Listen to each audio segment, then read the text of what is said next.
Testing, testing, 1, 2, 3. Testing, 1, 2, 3.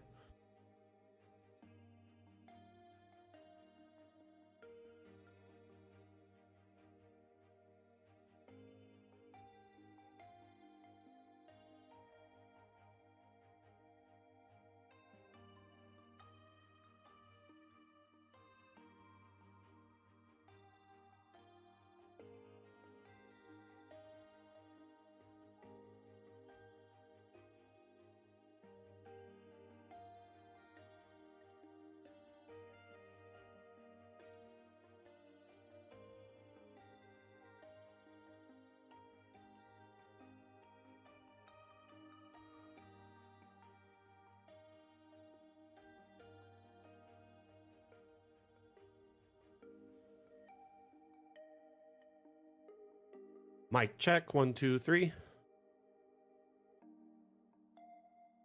Mic check.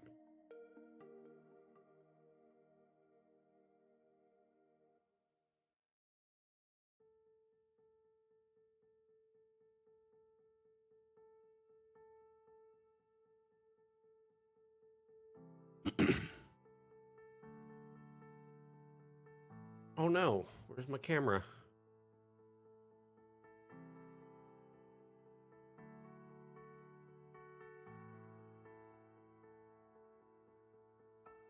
Oh.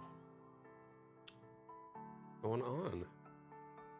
Hold on, stand by. I think my camera got an update and it is borked.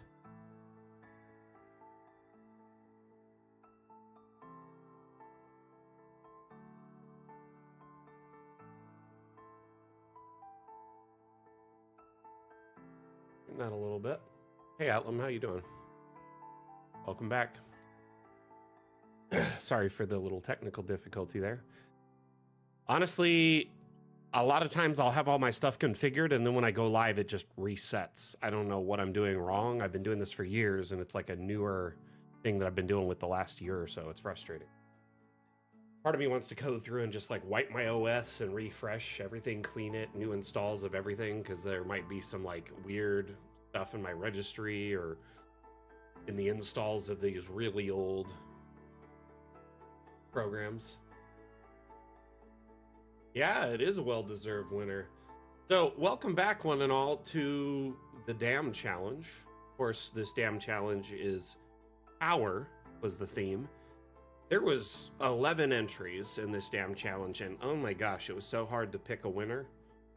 I spent a good 4 or 5 hours yesterday and today poring over the maps and like trying to decide, which was the hardest part, I think, trying to pick a winner, because there was some amazing entries.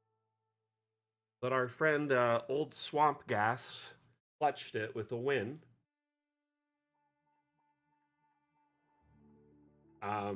And I'm not gonna lie, it is a really good map. Watchtower, how you doing, buddy? Welcome back. Bring the mic in a little bit closer so I sound more personal. Noticing my camera's like way washed out. Hold on. White balance is set to automatic. Okay. Let's do... Oh, guess it's right.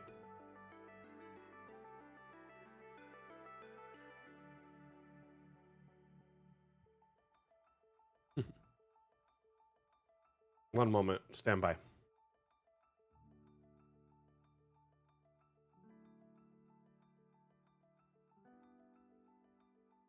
Can definitely not wash myself out so much if I turn down my gamma.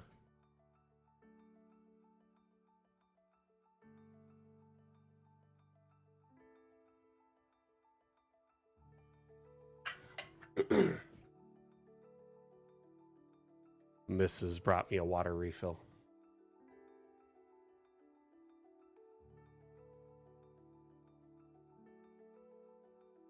I had an amazing week. How was your week? You're watching on mute because you're at work, but you're the winner.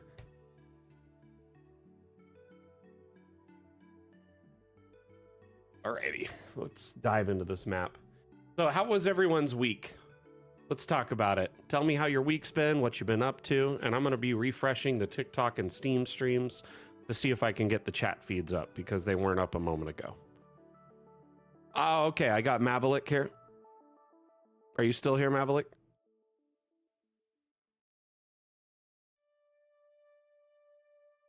And I've got Steam. We're all good across the board. Fast-paced week. Hope it was okay. Fast-paced can be bad or good.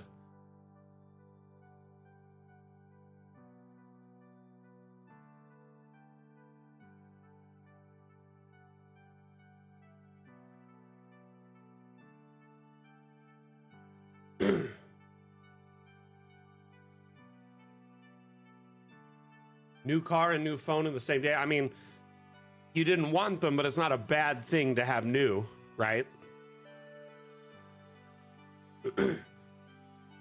So, today's stream is the Dam Challenge. We're going to be reviewing entries from the Tower Dam Challenge. Our winner was Old Swamp Gas, who submitted this amazing map called Tortugan Tower. And it is such an enamoring map, but I love that it's set on the back of a turtle. That's always a fun build when you have like a wandering map. Hey Jay, how you doing? Welcome back. Yeah, can we congratulate Swamp Gas? You know, we can't all win, but we can all be winners. You know what I mean?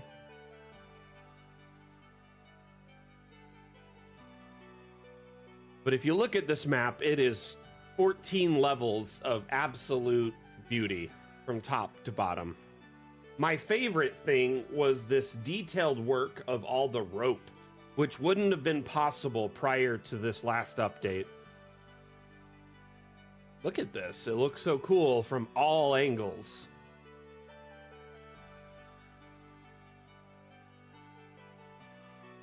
What's what kind of phone, what kind of car, Screw Lost? It would have been a wise bet. Yeah, the ropes really sold me on this. There's ropes down here, like it's held on to the turtle, like with lashings. And then there's these like, I'm assuming I'm assuming cages to capture like lobster or fish or anything. They put bait in it and capture it as they go. Could also just be cages for drowning people. I don't know. Looks pretty brutal. Kias aren't bad. You know what? I have a Kia. The only downside of my Kia in the like 10 plus years I've got it is in the last 2 years, 3 years, where that trend rolled out where people started stealing them. Okay, prior to that, my Kia was amazing. It had been a really reliable car. It driven me all over the United States, gotten great gas mileage. I paid it off. I love that car. Still drive it. Jordan, this map, among all the maps we'll be showcasing today, are available on the Steam Workshop for anyone who owns a copy of Dungeon Alchemist. So this contest we host every 2 weeks called the Dam Challenge. We challenge our community to follow a theme and make a map.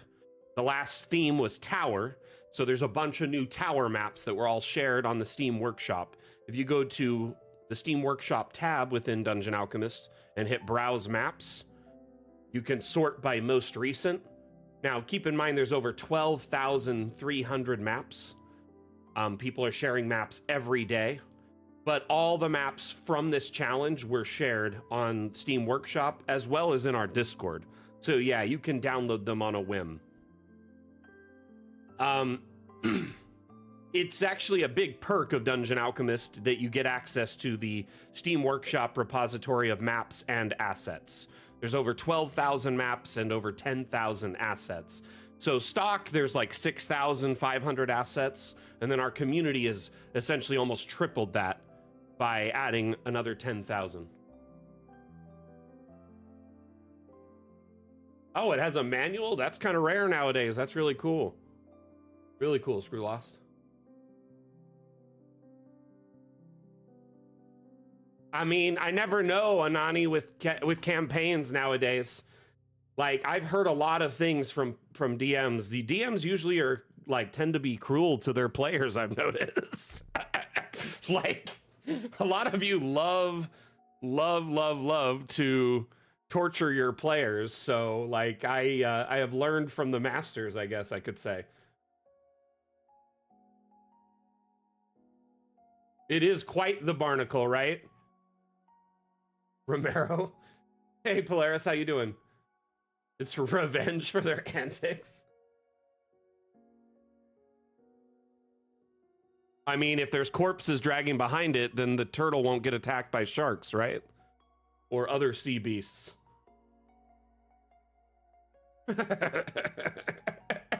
There's some logic to this, okay?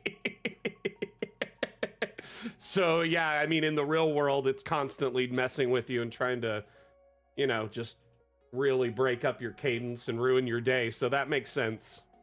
Okay, you're an RLDM when you're trying to mess with your players. I get it now. Well, the creator of the map, Swamp, is not active in the chat right now. He's watching from work, so he's muted. Can someone type in chat and say, what are these for? What are the cages for? We need clarification. Hello there. Crab pots? Okay, I kind of figured they were like lobster or crab pots, but also I kind of figured they could be a torture device. Dragging prisoners, whatever. Megalodon bait. How you doing, Arteris? Welcome back.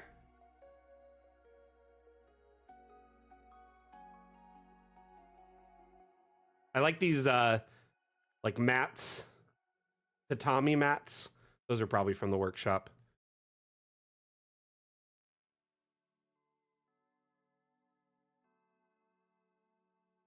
I have to show how the ropes link. So now in the last update, a lot of objects that have linkages got like a fix. So like the rope that you see between here, it's from this object called, well, it's called a connected pole. Oh, pole, wood, rope, connected. Weird. It used to be called connected pole. Anyway, you can then tell it to connect by creating a link between this and other objects of the same type.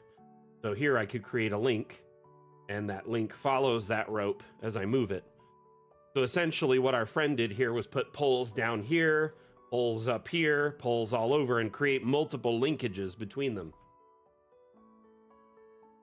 That's actually really clever in itself because it creates these kind of cool like latticed rope work where it seems to be almost like it was it's the lashed up, you know what I mean? There's a few objects that do this. There's like a pole with chains on it. There is these a lot of different objects. When you click on them, if you see this image, that means it can link to other objects.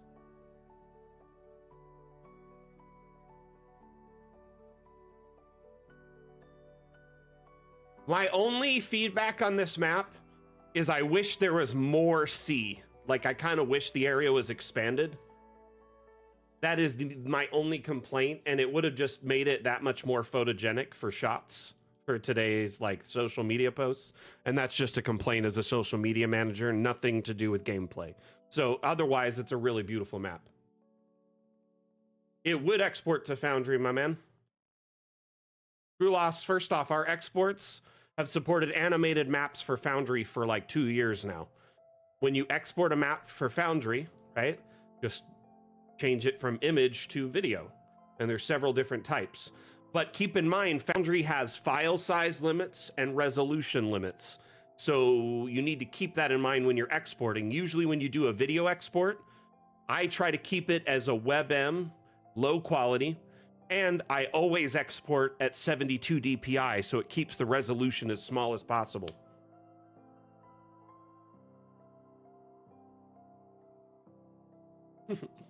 No, like I was just like wanting a little bit bigger area for screenshots, and I didn't really like that's literally like a first world complaint. It's a community manager complaint, not a map complaint.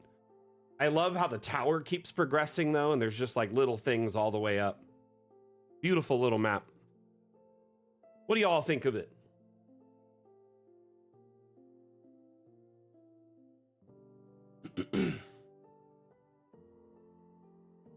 I'll be honest with you, I may have to start setting limits on like maps for the dam challenge for like levels, because my computer's starting to hit its like ceiling with some of these maps. Some of them it took me like an hour to get them to load the first time because it would just keep crashing when I was downloading assets or like trying to open the map that was like 20 stories tall. It is a cool map. Not pointing fingers at anyone. But I probably just need a better computer to run some of these crazy new maps y'all are throwing at me.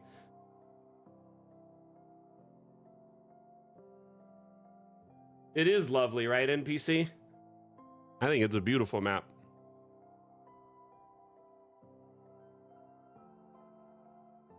Kind of look at all the various levels here. So you have like a watchtower at the top with the turtle hanging out. Eagle on his head. And you can get up there from a ladder. Go down another level here. Couple hammocks for those that are on watch, I'd imagine, switching shifts.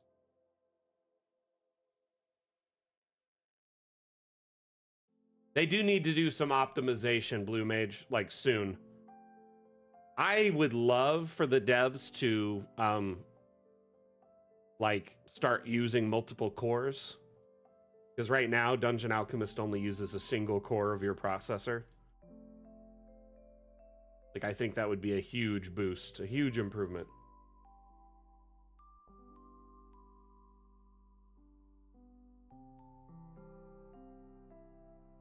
Are you talking about the foam in the water? It would definitely help, Random Ladybird, because I feel like Dungeon Alchemist for some users is you're bottlenecked because of that. You could have a really powerful computer, but it's kind of bottlenecked as a result of that, you know? So these down here, the waveforms that you're looking at, right? These are images. And they were just put on top of the water. Which, by the way, the water is typically animated, and then you got the animated turtle, and it really gives the effect that it's creating a wake.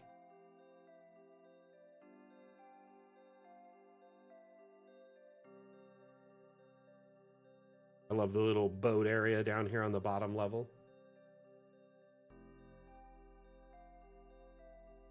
For the average user as well, yes, for sure.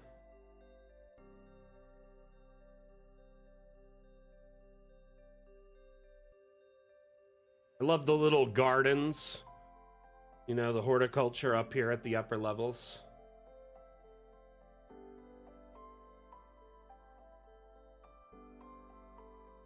Those are likely on the workshop, but they could be done through an abstract. Yeah, Wave Foam 4, they are on the workshop. They're called Wave Foam. No space.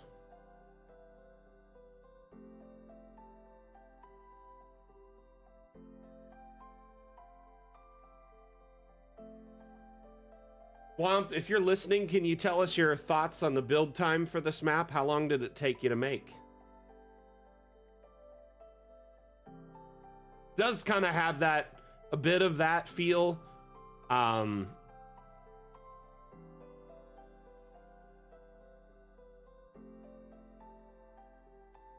Oh, nice. 9 hours for this? That's impressive, man, especially for the rope work.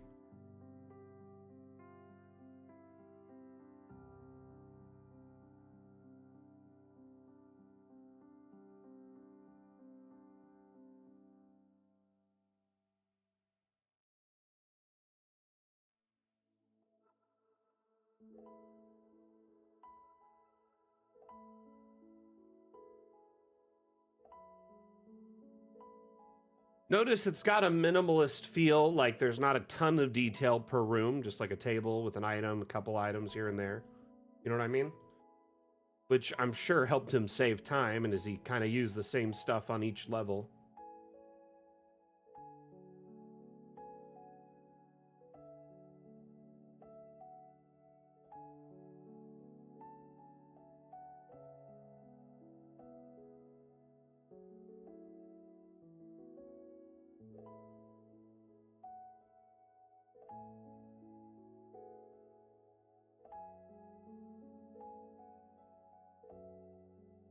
Hey, Jay. Hey, I'm anytime. I'm glad. I love when y'all share maps. I love that I can see them and, react to them, and also like repost them when they're on other social media. Like if I find a map on any social platform, I'll repost it. If it's in our Discord, I tend to try and like them or react, and chat with them. Some days I'm busier than others and I don't get time to respond to every map shared. But you know what I mean.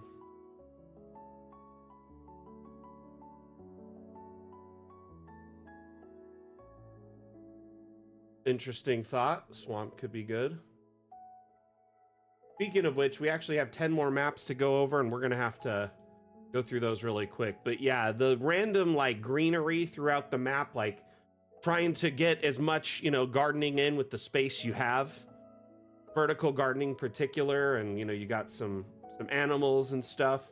It seems like these people are migratory, kind of like a water world type scenario where they're trying to make the best of it. I'd imagine there's 20 to 30 people living on this. You always have fishing as an option, obviously. They have the crab, whatever, catch crab pots, right?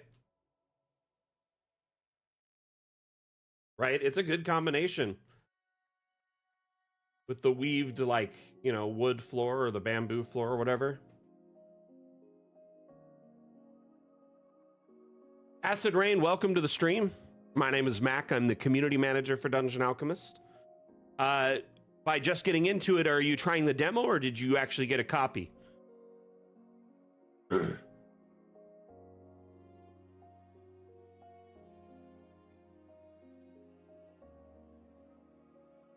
little turtle legs. Yeah, this is an animated asset that it was likely from the workshop.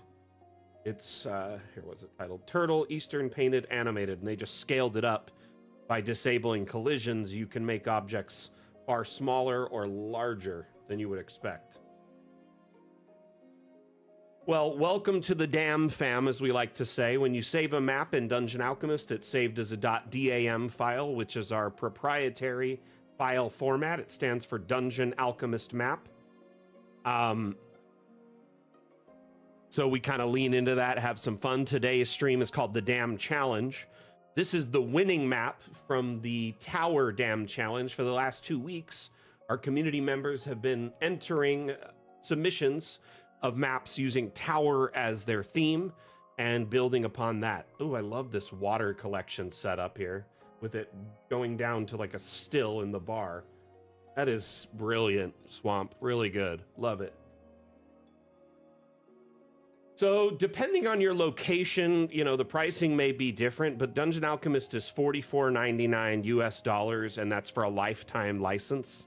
That's a one-time fee that gives you access to all Dungeon Alchemist content that's currently available and future updates until we leave early access and beyond. We started as a Kickstarter, 3-4 years ago, and have developed beyond that. We're evolving our early access to get to the point where we leave it and go full release. We only have 4.5 like stretch goals remaining, or major patches for Dungeon Alchemist until we get to that point. So it's been kind of a long journey. It's been really crazy. So depending on your location, Jordan, the price may vary. But yeah, if you want to ask the community who is watching what they thought about it, you might get some input from someone who's not so biased as the community manager. Though I do like to think Dungeon Alchemist's value has grown exponentially with each update. This last update, we offered, multi-level with roofing, and it has just completely changed the game for how you can make maps for your tabletop campaigns.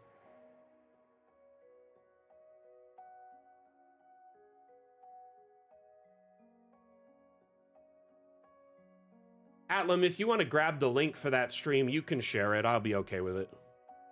Though, I gotta say, Swamp, your name, man, every time.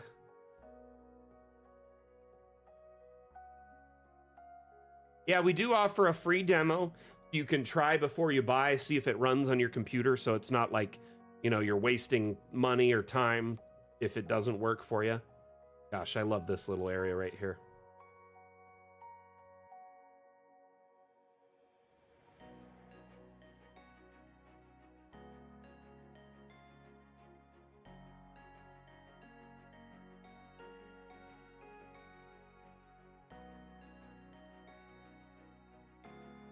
Alrighty.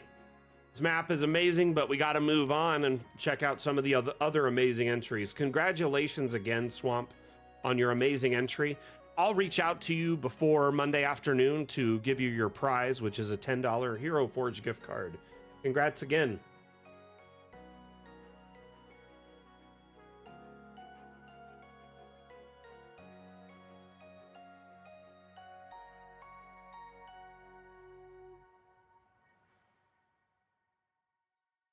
So Acid Rain, I will let you know, our maps export in like a top-down, ideal for tabletop gaming as an image or a video.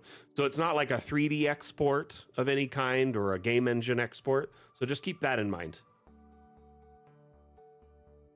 But it could be used for video game design if all you need is images for your backgrounds. And a lot of people in our community make maps just for fun as an art form, cathartically, because it's actually pretty dope to make maps. Kind of Sims meets Dungeons and Dragons. Sims meets Baldur's Gate, I guess. Okay, let's move on to the next map. We're just gonna go in line. You mean for fun? Nice. Nice. Swamp, you did great. Thank you for this amazing map. Congrats again. You know, Toastig, I've heard that a lot, and I'll tell you from someone who does 3D printing like an absolute ton. I have 3 3D printers. I've always loved this thought, right? On paper, it sounds amazing. But at the end of the day, exporting a Dungeon Alchemist map as a 3D file would be problematic for several reasons. One, half these maps, 3/4 of them, I would never want to 3D print because removing the supports from some of this stuff would be insane. That's like just from someone who 3D prints a lot. I got so sick of supports, I either do dissolving supports or minimize how much I use them. Now, that being said, Dungeon Alchemists wasn't designed with 3D export in mind. It was always designed for top-down, right? Many of our assets are kind of smoke and mirrors. They look beautiful on the surface, but in reality, they're a simple shape, like a square or a rectangle, a cylinder, and they're wrapped with a beautiful wallpaper. You know how you could put wallpaper on a wall or a picture that makes the wall look super detailed, but underneath it's just a flat, simple surface, right? That's how a lot of Dungeon Alchemist assets are. So if you tried to export it as a 3D file in its current state, it would just be a bunch of undetailed gray blobs, most of which are simple shapes, without any like crevices or textures or surfaces. And then there would be no color or any detail or movement or, you know, animation. It's essentially, it just wasn't designed for it. I know it sounds super fun. I think a lot of people want it because they either want to 3D print it or they want to make a game using Dungeon Alchemist as like a base, like a foundation, or they want to maybe put it inside of, say, Tabletop Simulator or another like 3D based, game system, virtual tabletop. Unfortunately, it just wasn't designed with that intention, so we just never really made it to do that. And to do it now, we'd have to gut Dungeon Alchemist from the ground up and redesign it to make it work that way. You know what you need to look into is, what is it called? I think it starts with a realm. There was a program that was we kind of thought they were stealing our homework a little bit, kind of a similar user interface, but they were going to offer 3D printed versions of the maps that were like simplistic and kind of less detailed. And they were perfect for like environments or exteriors. What is it called? Realm something. I can't remember. Shoot. I'll think about it for a second, Toasted. Give me a second.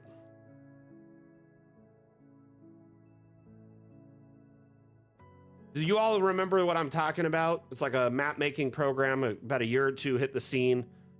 And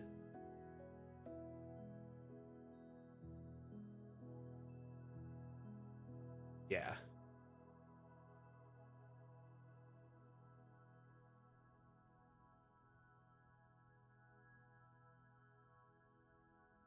My brain isn't working.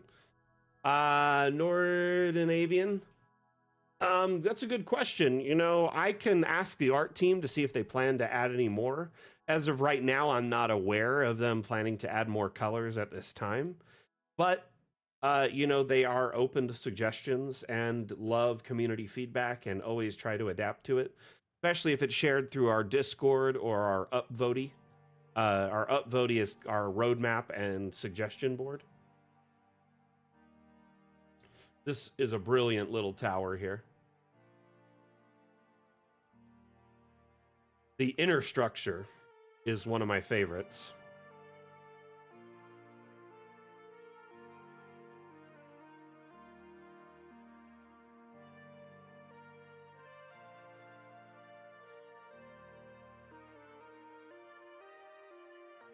The decorating was well done, for sure. It was like a really well-designed map. And it's got such a like a random like assortment of items and styles, but it still works well. You did, thank you so much. Honestly, Acid Rain, you know, with practice, a lot of people get really good with Dungeon Alchemist. You know, a little bit of mapping each week, and you start becoming like a really talented cartographer. I've watched many cartographers in our community grow as map makers over, you know, several months to several years, and it's always fun just watching them learn and excel. This area right here is a bit of brilliance. Then you come up to the next level and it's even more fun, just like library, storage, lots of rugs, this lovely little magic circle. Notice I've got abstract lights. Wait, no, the abstract lights. Wait, oh, did we release it as just like an object? I didn't know that.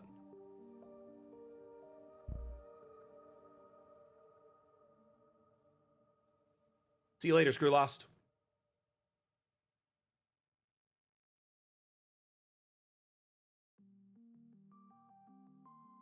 See that? Yeah, what they did here with the individual floor pieces is great too. These are likely separate rooms. So here you have like one, here you have another, here you have another. They're all the same room type, but they're different rooms, I believe. Unless they went in, because like getting circles like this, it have to be a separate room. But it's just a wall-less room in the same space.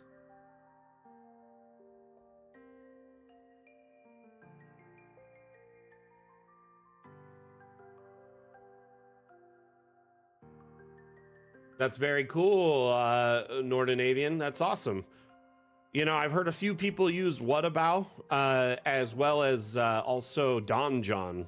Like Donjon Dungeon Generator is a 1-to-1 match with our tracing tool. Really love these vaulted spaces.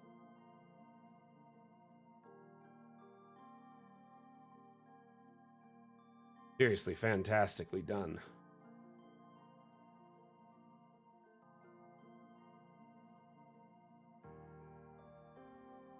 This was definitely a top contender. Come back, Toastig. You were sorely missed for the last minute.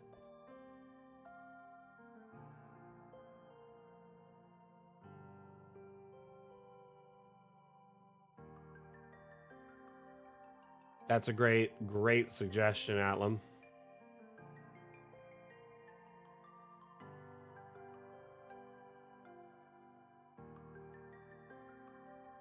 I like the idea of using teleporters to get around the place. Really no stairs. You know what I mean?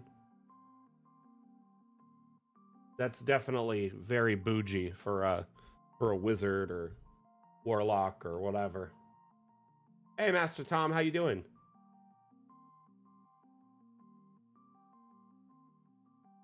Where we're going, we don't need stairs.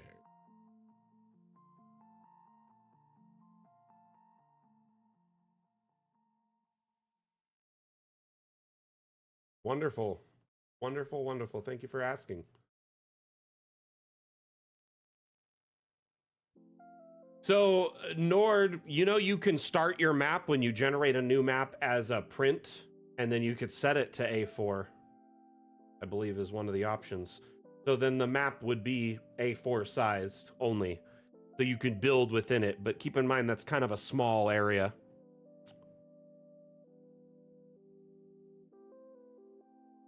The option I would recommend is build a digital map of any size you want, and then rasterize it. You can split the map up using digital tools to split it into a bunch of A4 sheets. We don't have anything like that built into Dungeon Alchemist as of yet, but in the future we hope to. But for now, there's, you know, tools that are free online that you can take an image and split it up into a bunch of A4 sheets or letter sheets or whatever you want. Let's see here. Looks like such a comfortable space.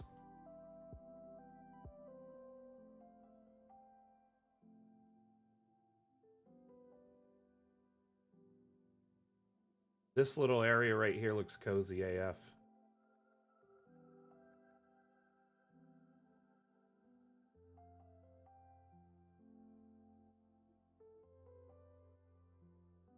Now I want to like remake my tower.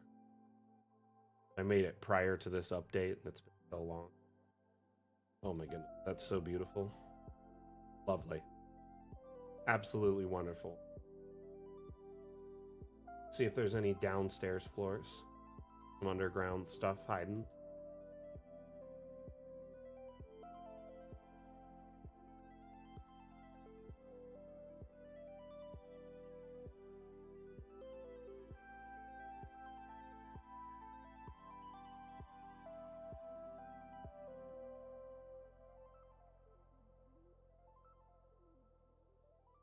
Little bath area is brilliant.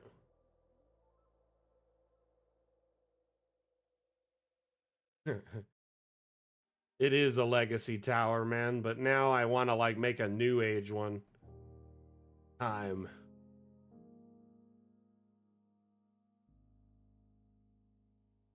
Brilliant map though. Absolutely wonderful build. I love the like terrace, like this one's a little bit shorter than this one. Love the overall like build structure. I love the portals on the individual levels. This wizard or whoever runs this tower really knows how to travel. They don't want to walk upstairs. That's for those who don't know magic. All right. Move on. Check out this boathouse and then we'll move on. A little bell tower. And like a little dock.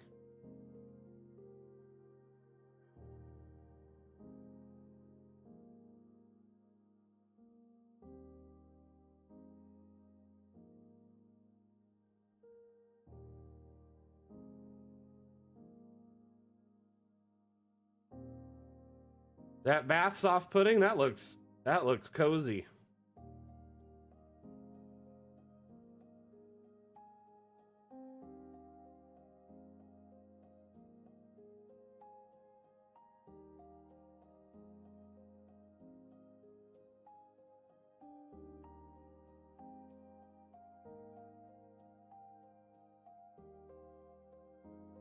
You mean the ones by the bed here? Little personal bathtubs.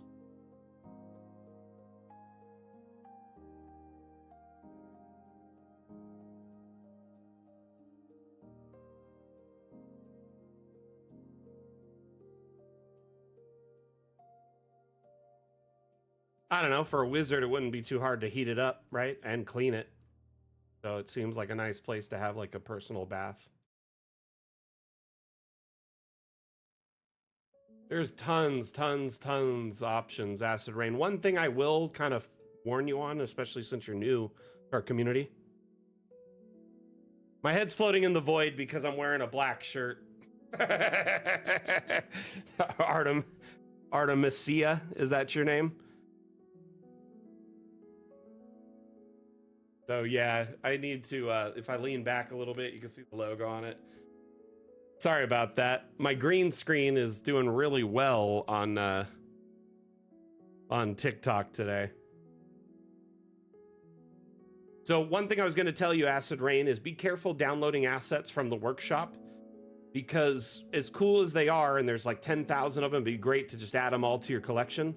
Some of them are poorly optimized, and that's nothing against the person who uploaded them. Many times a creator will just find an asset online and upload it that might be a Creative Commons asset from like a third-party site. Others will create them from scratch. But some assets, like this one's 2 megabytes, this one's 35. It's drastically larger. There's assets in here that are hundreds of megabytes. So be careful when you go to download them that you make sure, you absolutely need it.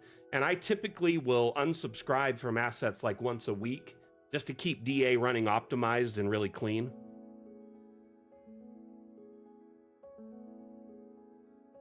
It does feel very Skyrim. Got a good feel to it, and the design, the floor patterns, like everything really well done. The beautiful map.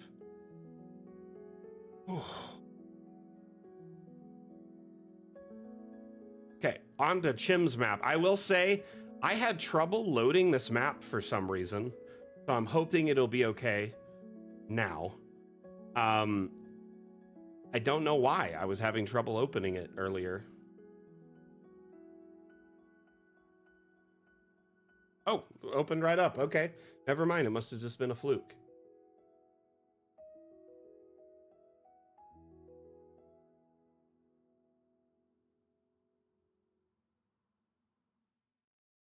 So one thing about Chim is she always likes to make maps that are kind of mind-bending and almost like a dreamscape is what I've noticed,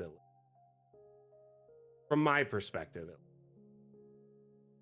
And if you're looking at this map already, it's got some kind of otherworldly stuff going on. I wanted to get underground, see if there was anything before we moved on.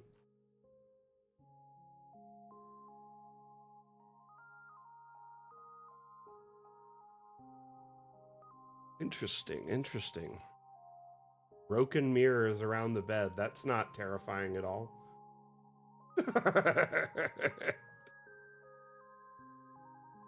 And then we've got, the android baking all the food.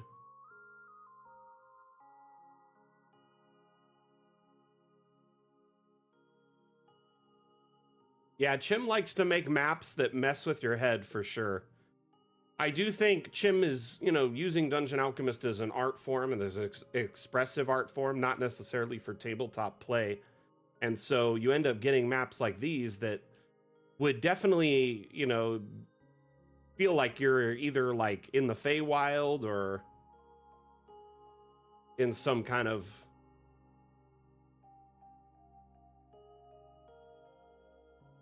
I don't know. Either way, but I do think that Chim's work is fantastic. I really appreciate the work she does put into her maps. And every time I open a new Dam Challenge map, I'm always blown away with the level of detail and like all the things going on. It is quite a spectacle, to say the least. It does have a surrealist kind of vibe. Makes me feel like I'm in a dreamscape, though, for sure.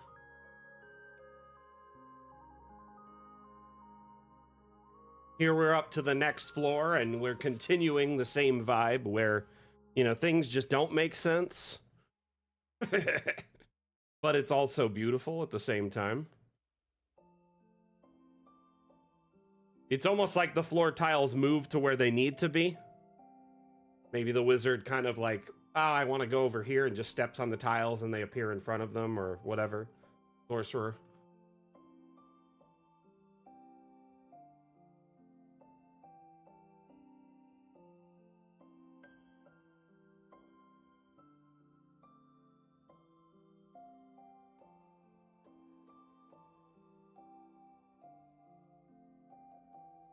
Jim, are you still here?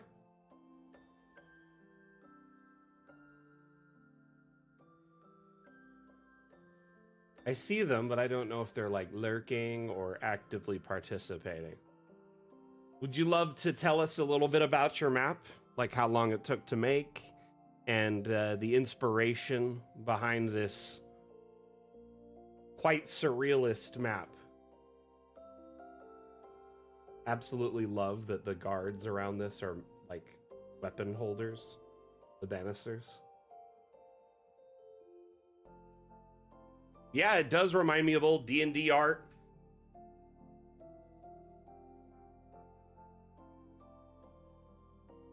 Or Asia.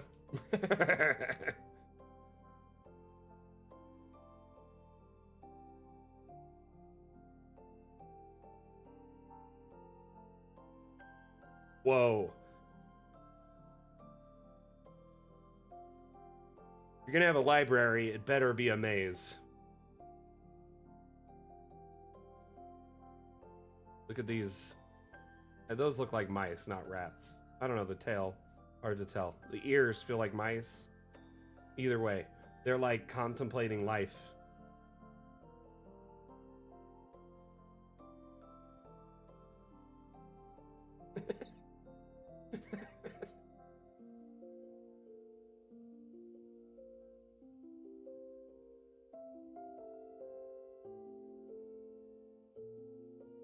Haven't you heard of the Dewey Decimal System?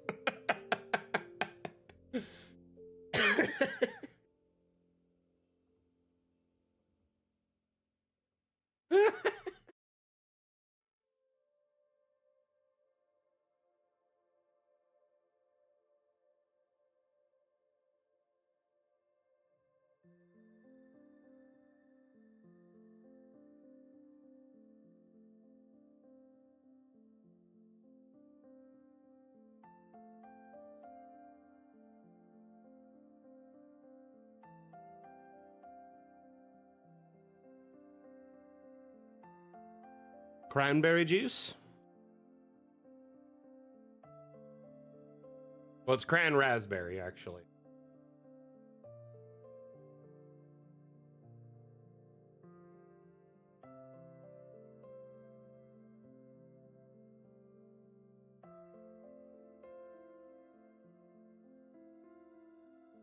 Good for a healthy immune system.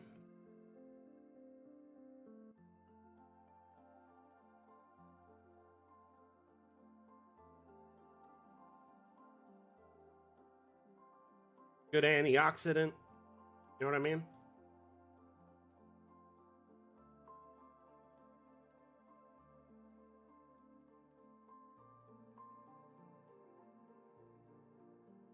Sure what's going on here, but these look like some form of like biblical angel.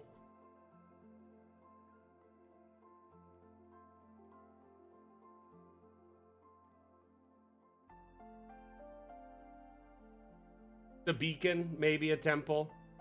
Honestly, Chim, it's fantastic. Whatever it is.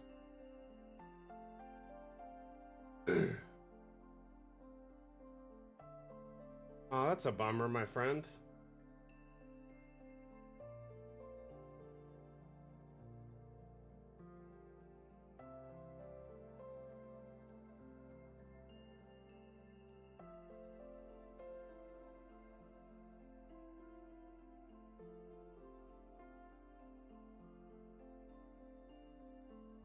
Very cool.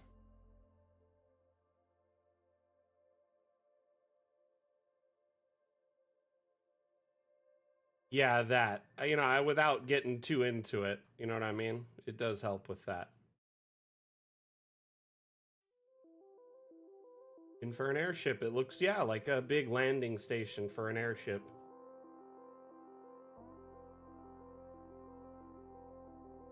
Imagination.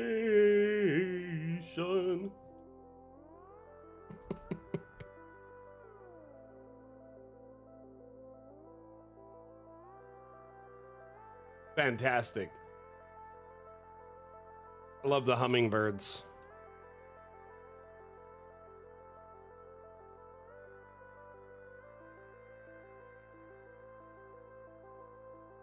I'm gonna pause this one. Put them on a different animation from the rest.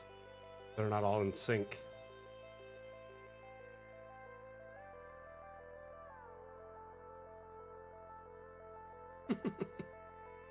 So hummingbirds like frequent my house quite a bit because we have several like hummingbird vine type plants and a tree that has like a lot of flowers on it, and they love it. They love it. So various animated objects, if you click on them, right, and they have this symbol instead of just a play symbol, it's like a fast forward symbol. That means it has multiple animated states, so you can click it to shift between them.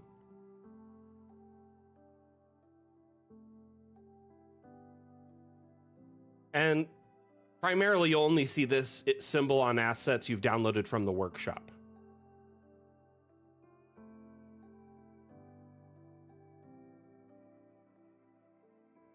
That's the benefit of these streams, Acid Rain. You learn a lot in a short amount of time.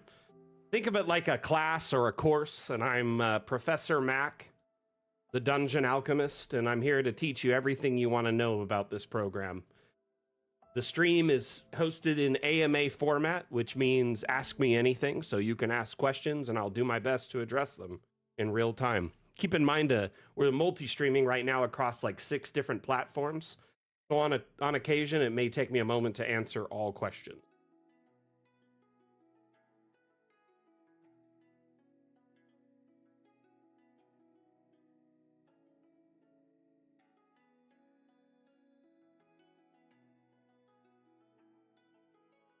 Yeah, Chim, tell us, what's the inspiration behind this? I love these little signs you put in all your maps, by the way. Absolutely love when I find them. Mushroom, mushroom. Yeah, all of the butterflies are dancing at the same time. Badger, badger, we need just a bunch of badgers doing the dance. Oh, honestly, it doesn't make me mad. You can call it a game if you want. I mean, for the most part, though, it is a map making tool and an immersion utility. We don't really have any game type, things, achievements or a story or music or anything like that. But it is kind of like Sims, which is a game, so I get it. So to me, I don't really care. Our devs might take it personal, but I just set the record straight.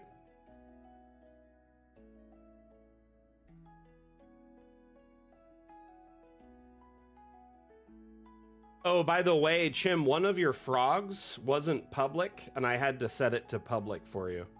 I learned I could do that today, by the way. Didn't know that. I can set your objects that you have published to the workshop as an admin to be public or hidden, or I can delete them. I can report them if they're copyright infringement, so I might go through and clean it up. I did not know I could do that. I really love the little garden apiary over here.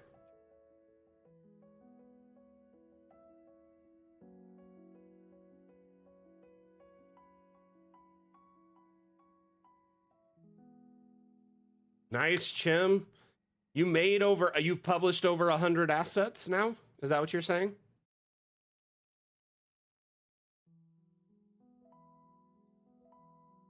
So this mood lamp, when you put this on your map, it changes color based on the amount of maps and assets you've shared on the workshop. So I would love to know what color yours is now. But that's my color, red, from the amount I've uploaded. Congratulations, Jim. Congrats. But yeah, I couldn't open the map until the frog was public. It was giving me guff. So I fixed it. I think when you uploaded it, you set it as hidden. Which, simple mistake, easy to overlook.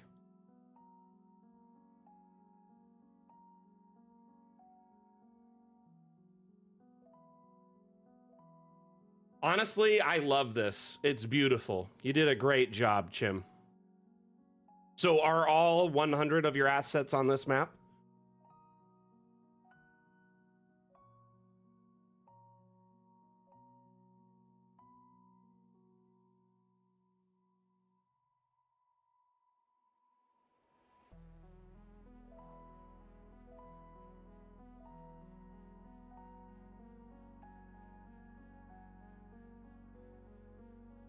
Oh, nice.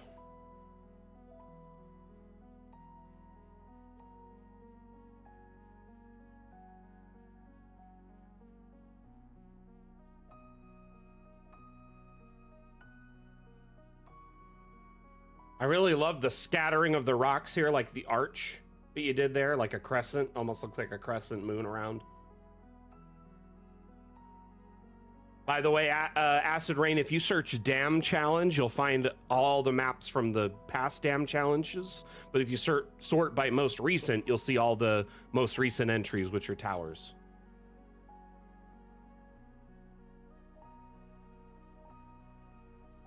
Yeah, it's a beautiful map, Chim. Well done. Congratulations on this beautiful entry. Like, you did a great job.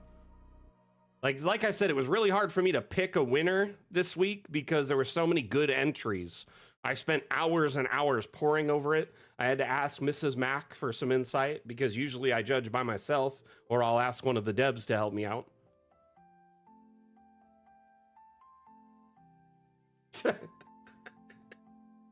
Oh, Blue Mage. Oh, gosh. Okay, Anani, hopefully this doesn't crash my computer. Here, let's open a basic map before we do it. That definitely ages you there, Blue Mage, your rapping style.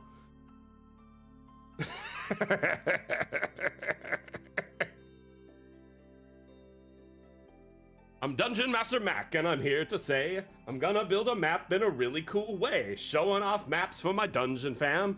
Gonna show you how it's done, and I don't give a damn. That's the exact way it was probably meant to be said. Vanilla ice. Fresh.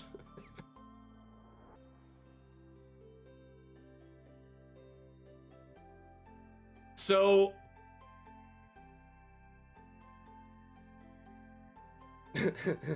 I'm more like Pitbull.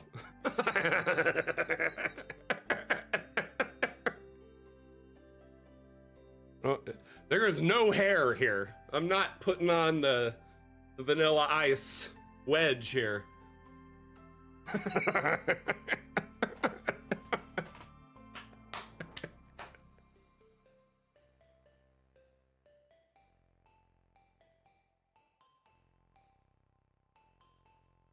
There is nothing in the world that can stop a confident, secure in himself bald man.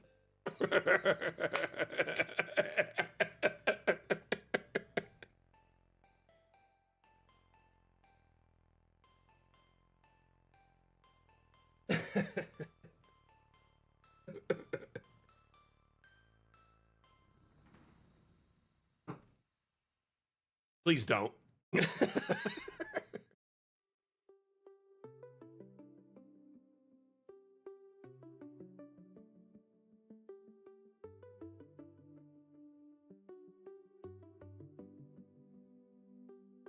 Let me show you why Anani's map makes my computer crawl. Because it is like insane. This thing is quite insane. It's intense, okay? It's beautiful from top to bottom. And was definitely a top contender. Oh my gosh, I didn't notice you hid your cat down here. Nice little Easter egg watermark. Beautiful.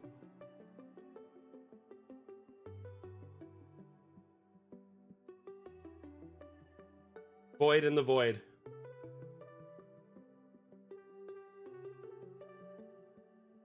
I always love how you have adventures like teeing up to go into your maps.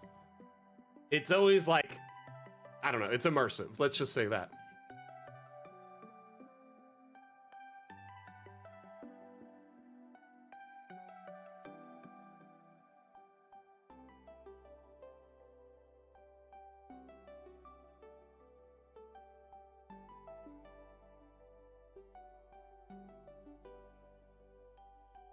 What is this ledge right here?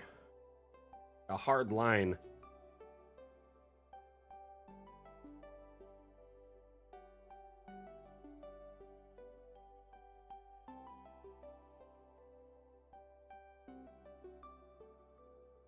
Very Very cool.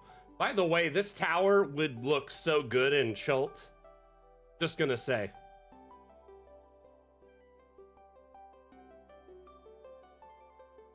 So essentially you made a massive pit on this side.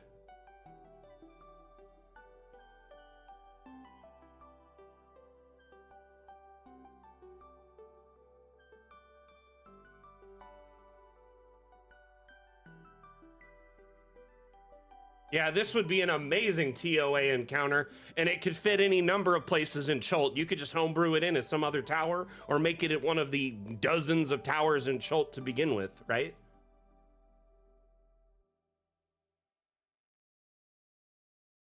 A little jungle scape around, full of predators and problems if anyone wants to try and traverse.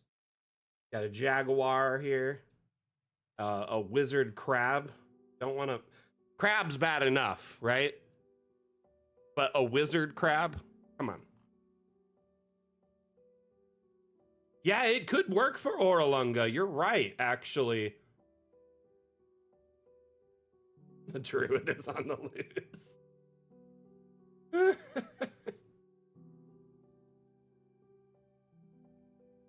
So let's zoom back and get kind of a scope of this thing as we go up levels. I'm just gonna warn y'all, because this map has crashed my computer at least a half dozen times. I don't know if we'll survive to the top. We'll see. Well, we'll definitely check it out in first person. I just want to show people the scope of it. And I'm glad you made it navigable in first person, because typically your maps aren't quite navigable that way.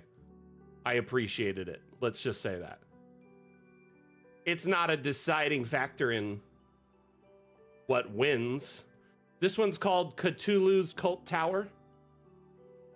Atlam, can you get the link for this one and share it with Acid Rain? You did a great job in making it traversable. I think one of the things I do with my maps is I build the map, but while I build it, I walk around in first person to see how navigable it is. Because you want to make sure that your encounters aren't jammed up, like where your players get like stuck on each other in areas and can't move, right?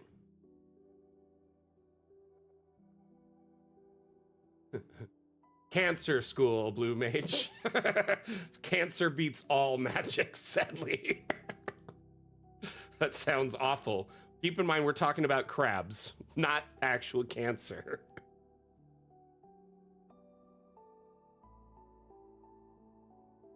This thing is nuts. It definitely makes my computer... 36?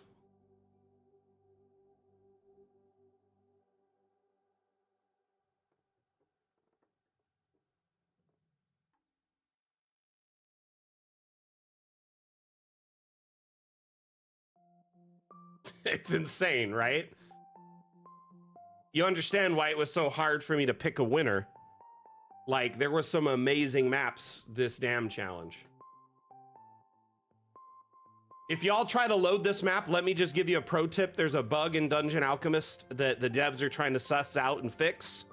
By the way, our lead dev is back from vacation, and his two priorities, one of them is releasing the stairs. He came to me and said, hey, figure out what exactly all the community has said about stairs and let me know in the next 24 hours. So I compiled all the notes I had, shared it with him in like a little, summary. And he's working on making the stairs better again because he heard y'all's feedback on the new stairs and how you missed the old stairs. There's some work happening in the background on that. The other thing is he's trying to fix this bug that when you load DA, it loads very slow and runs very slow until you go into the menu and hit settings and exit. Now this map, it won't change much because it's 36 floors, but most maps, when you do this, you'll notice a drastic lighting shift and the map, your frame rate bumps up. If you were at like 10 to 20 frames, you go up to 60. So if you're noticing a reduction in frames, just whenever you open a map, go into settings and then exit settings. You can do that by going file settings or escape settings and then escape again.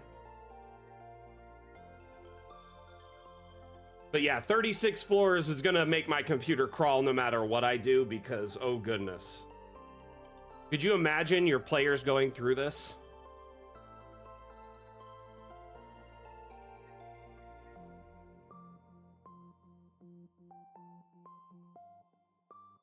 Here, let's do it as the fox.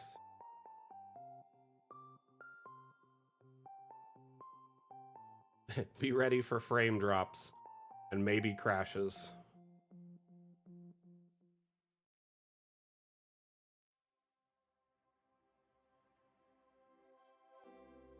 Can't even see the top from this angle.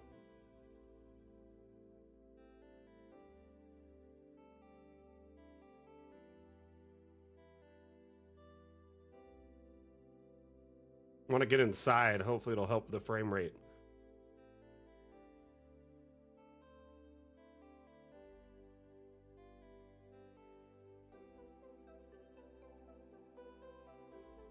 No! Fell in with the fish.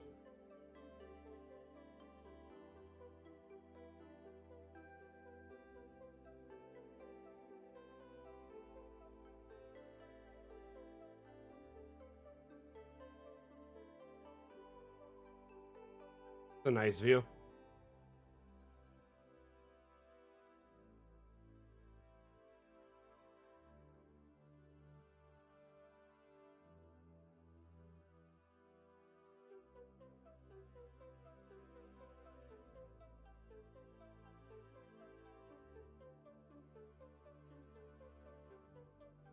I like the fish statues with their mouths just lots of water. Yeah, there's lots of stairs, bruh. My token is starting to breathe heavy from all the stairs. Oh no! No! I just fell.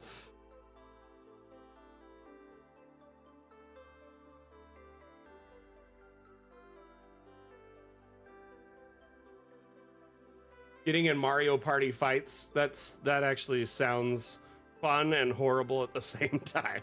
That's how you lose friendships and family members. Mario Party and Mario Kart.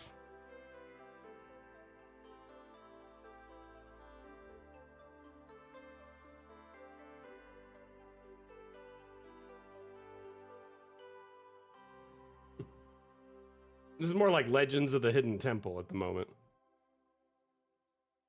Those eyes creep me out, by the way.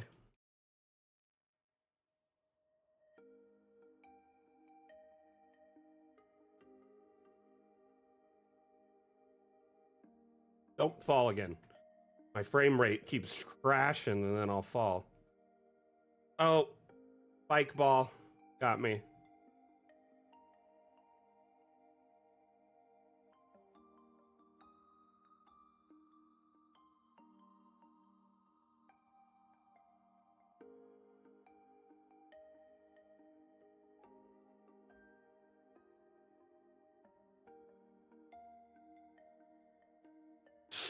No, thank you. You should have warned me. Hello, I need like a warning before I'm gonna go into this many animals that want to kill me. Yeah, Nani, how long did it take you to make this, my friend? Hey, look at this gelatinous cube. Tomorrow I'm playing D&D again. Very excited. Very hyped.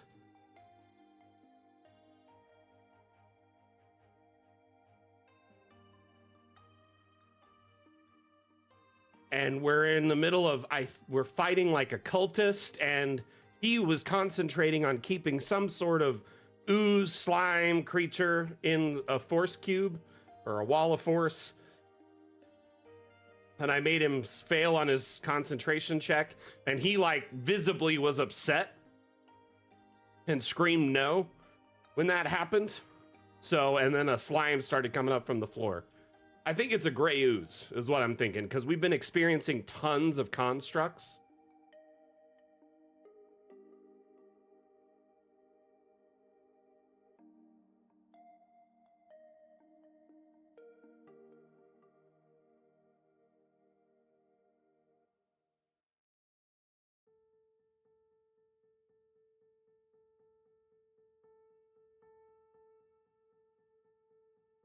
can't go any faster or I'll fall, or it'll crash like it just did. Y'all need to understand I'm following kind of a set amount of speed that I can at the moment. I think we're getting closer to the top, though.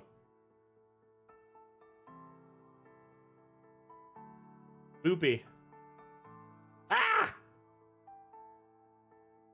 No, thank you. No, thank you. Okay, back inside the tower. Going back up. You're just training me to not open the doors, Anani.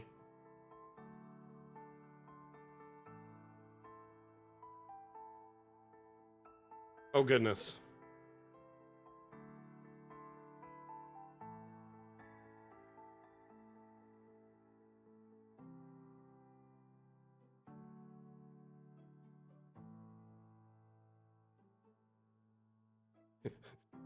You want to give your players 5 levels of exhaustion? Use this one trick.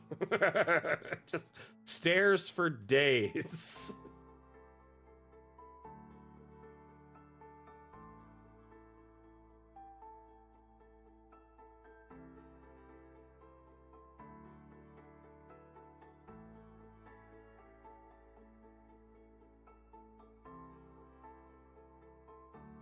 You've been climbing now for what seems like days, and you've run out of food and water.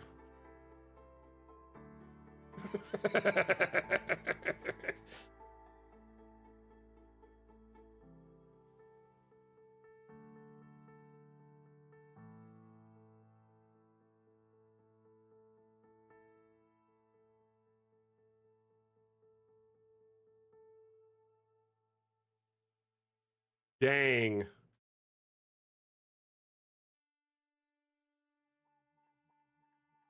That's the top up there, right?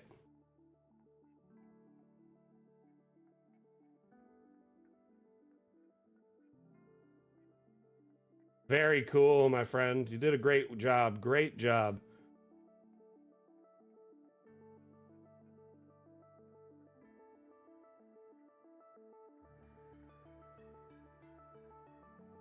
All right, we got to move on to the next map. But this was a beautiful, well-designed map, Anani. You've definitely begun to hone your craft, my friend. Keep up the good work. Can't wait to see what other maps you make in the future. Oh, no, not at all. It wasn't bad. This one was made by Rev Toy Wizard.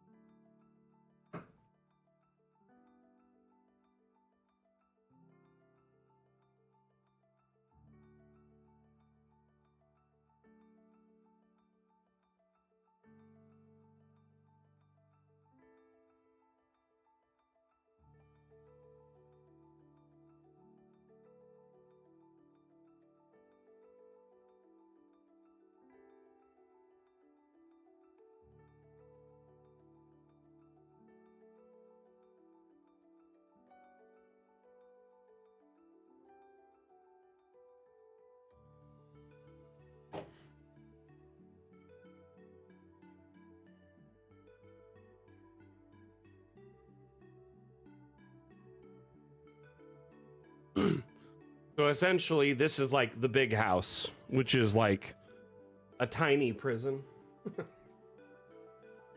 Ooh, I like how you hid your watermark down here.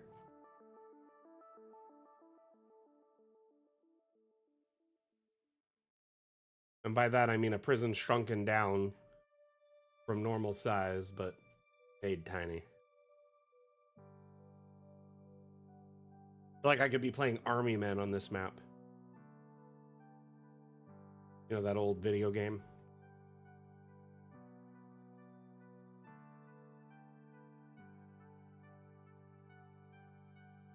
The Borrowers or like an Arietti concept would be pretty dope. For sure.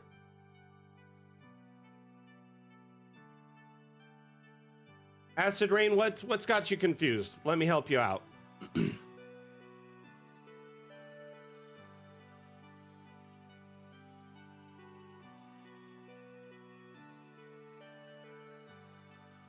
Are you in the workshop within Dungeon Alchemist? Or are you in the workshop within Steam? That can make a lot of difference.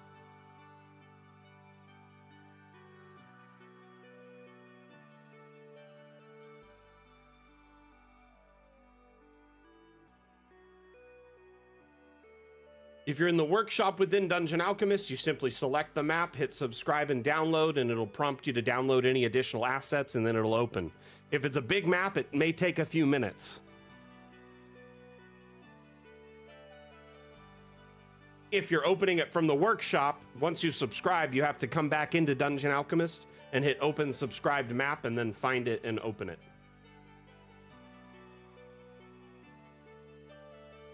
Subscribe is the same thing as download with Steam. But it sounds like you're browsing it through Steam and not through Dungeon Alchemist.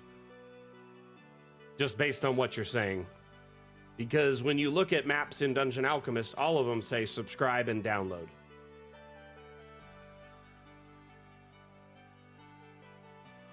All of them will show the size and say subscribe and download when you open them up.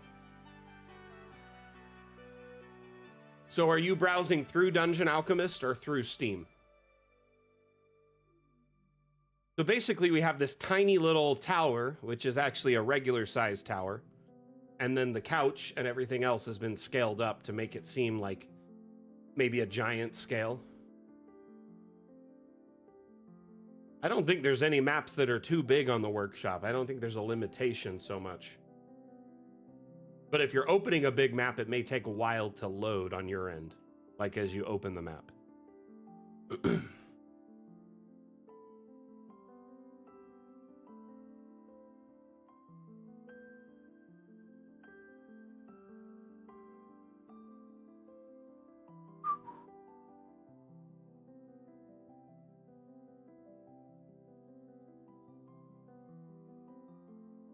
Okay. So Acid Rain from within Dungeon Alchemist. Click the Steam Workshop tab. Right? Then click Open Subscribed Map. It'll show the list of maps that you've subscribed to, right? I mean, in this case, Anani's map. This map is huge. I'm just going to forewarn you. Not only is it 64 by 90 tiles, but it's 35 floors tall.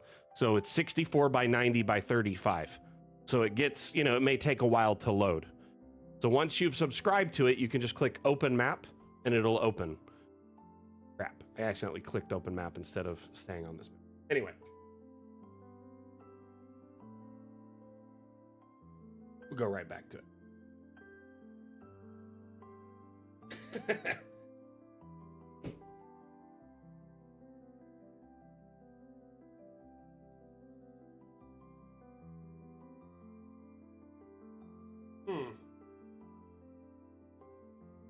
What's your resolution you're running Dungeon Alchemist? Go to File and Settings. No, we can figure it out really quick. Go to File, Settings, and then just let me know what your resolution and your UI scale is set to. Might sneeze. Oh, excuse me.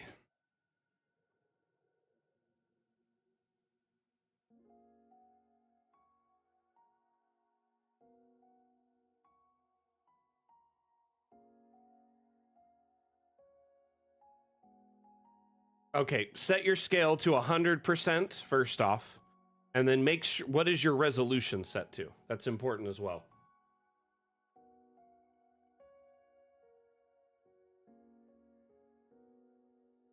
Yeah, your UI scale was set too high and the button was disappearing. UI scale is more meant for like particular use on individual monitors. No worries.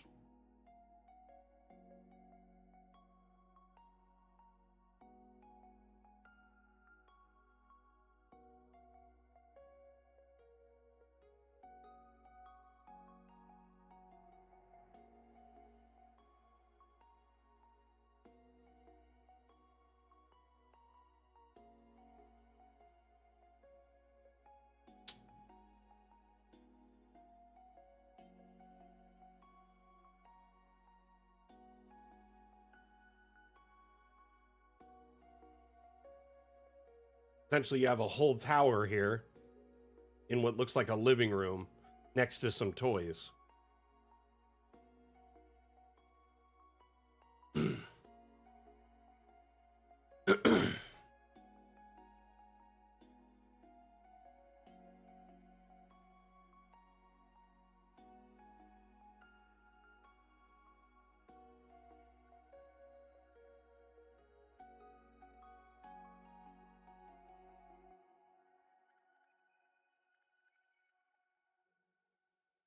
Oh yeah, Eliza is super creepy. I don't like her at all.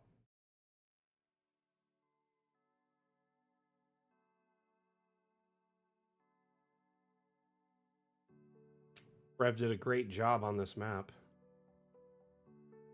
I'm always intrigued to see what people can come up with in a round design. And he really used the space really like effectively.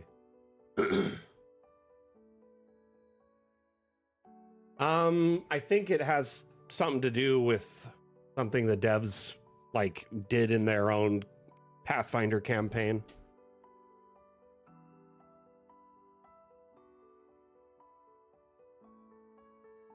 A wizard living in a dollhouse in a mansion. And the young child that lives there constantly says there's little people in her toys, but her parents don't believe her.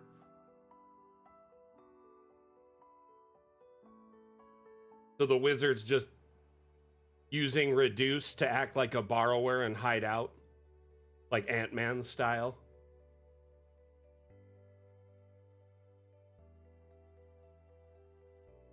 I think our wiki has a bit more of an explanation for Eliza. By the way, if you turn her around, you can pull out her heart.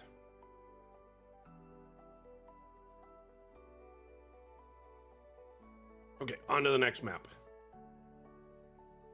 Lalandra.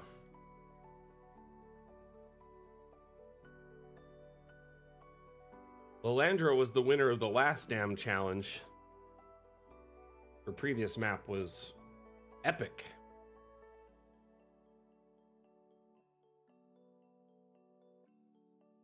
How are you doing today, Lalandra?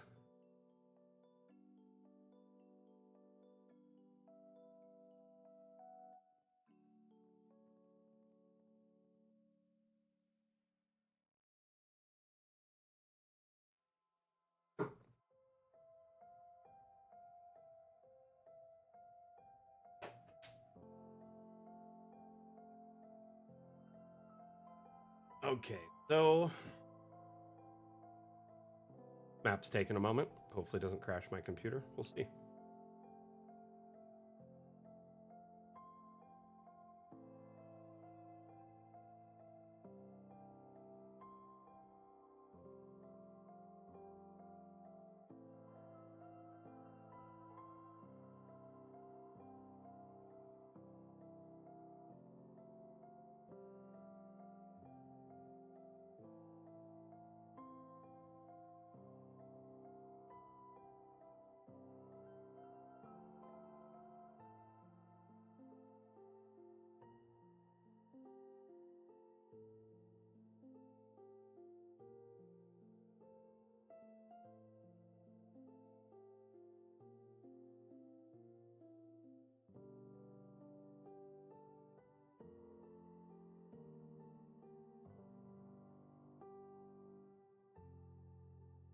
Sprained your ankle? I'm sorry to hear that, Lalandra. That's a bunch of farts. No bueno. Can I just say your map was really beautiful, though? You did a great job. So hopefully that makes you feel even the slightest bit better.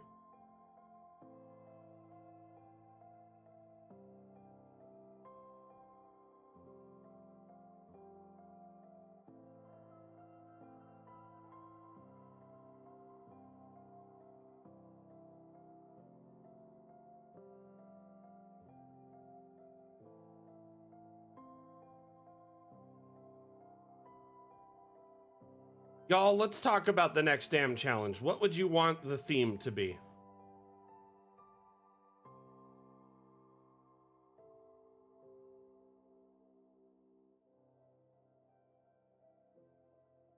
castle. So we've got swamp and castle are a couple of themes so far. Anyone else have any suggestions? Nightmare. Asmodeus hasn't said a word, pops up to say suggestion for the theme. Love it.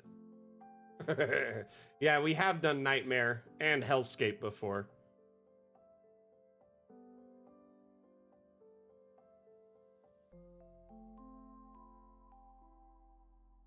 These all look like different colors of Magic cards. Green, white.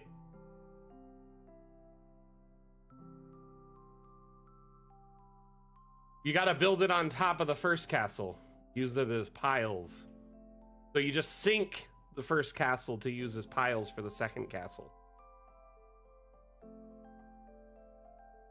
Garden could be good. Simple. Elegant. But the third one.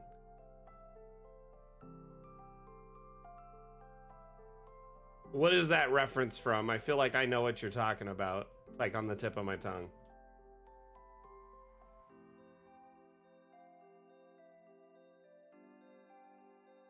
Water, air, earth, and fire.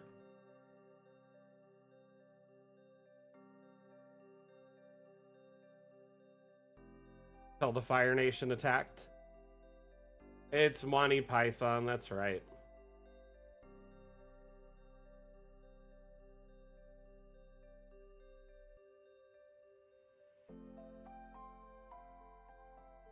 Long ago, the four nations lived until the Fire Nation attacked. When you look at the tower on the outside, though, the scope of it is absolutely phenomenal. This thing is something else to behold. I'm gonna just turn on the daylight so we can kind of see it. My cabbage. Yeah, that's basically the theme of the stream, is trying to get my PC to die.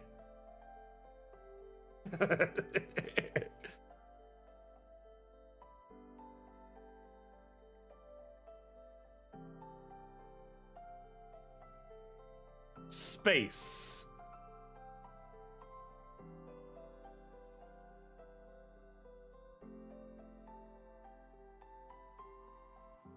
We look out into the universe and what do we see? Spheres orbiting spheres.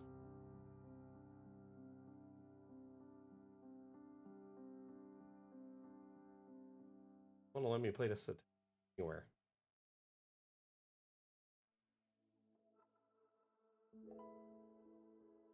I broke the game. Yeah, I could see why it might struggle.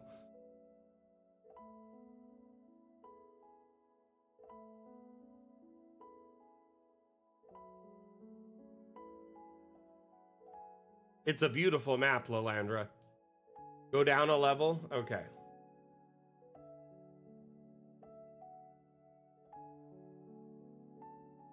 Well, let me see where.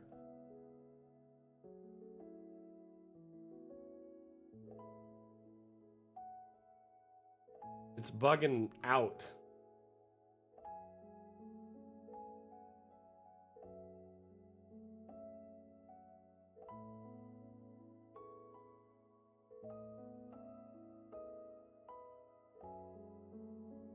Weird.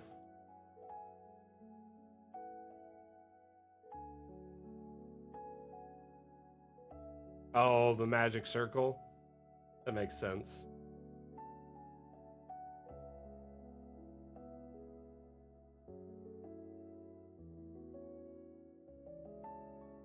Weird, I can't jump. Huh.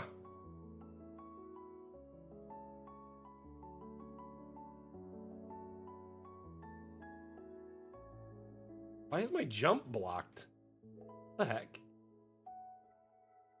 Pretty much the size of a map you can make is directly proportionate to your computer specs. The detail and size of a map you can make is directly proportionate to the oomph of your computer.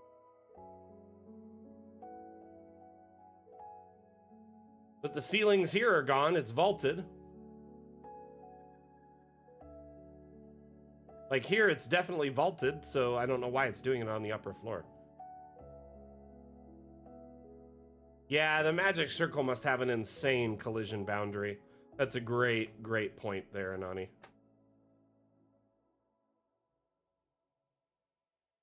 Stuck. Well, fun while it lasted. Still, Lilandra, beautiful map. Thank you for building it. Thank you for sharing it. Absolutely fantastic. We're going to move on to the next map. This one was really cool. Simple but elegant. By the way, let's keep talking themes. Did we get any other suggestions? So we had swamp and castle and garden, right? Those are the 3 suggestions.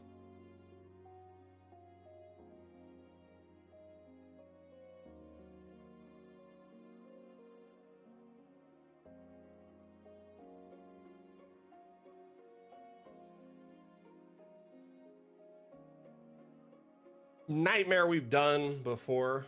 In fact, I feel like we did it recently, so.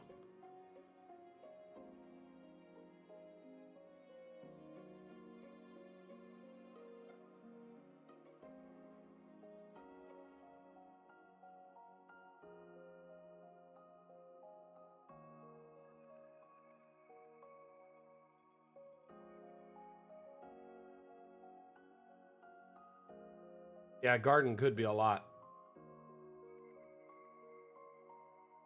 I think that Lilandra was talking about her maps, the elements on it, because it had all the elements.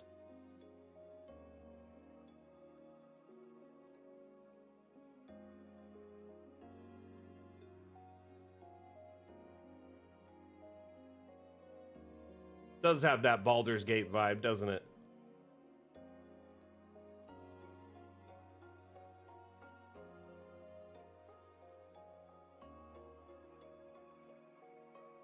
I could be wrong, but I think that's what Lilandra meant.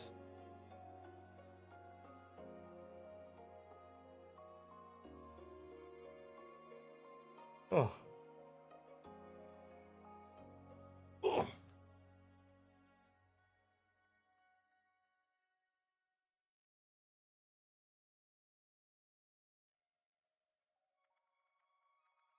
Not everything has to be about levels.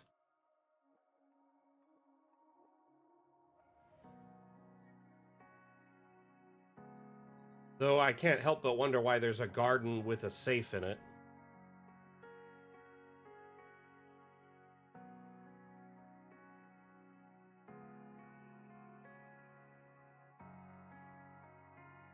Precious Seeds, the Seed Vault. Ball Bard.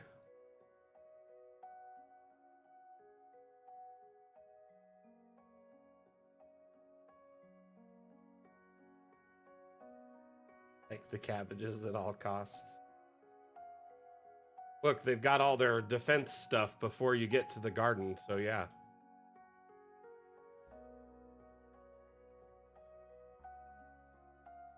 I like garden as well. It's kind of what I'm leaning towards.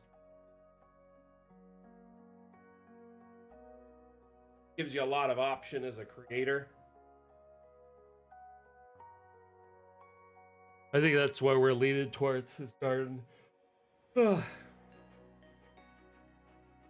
gonna just change it.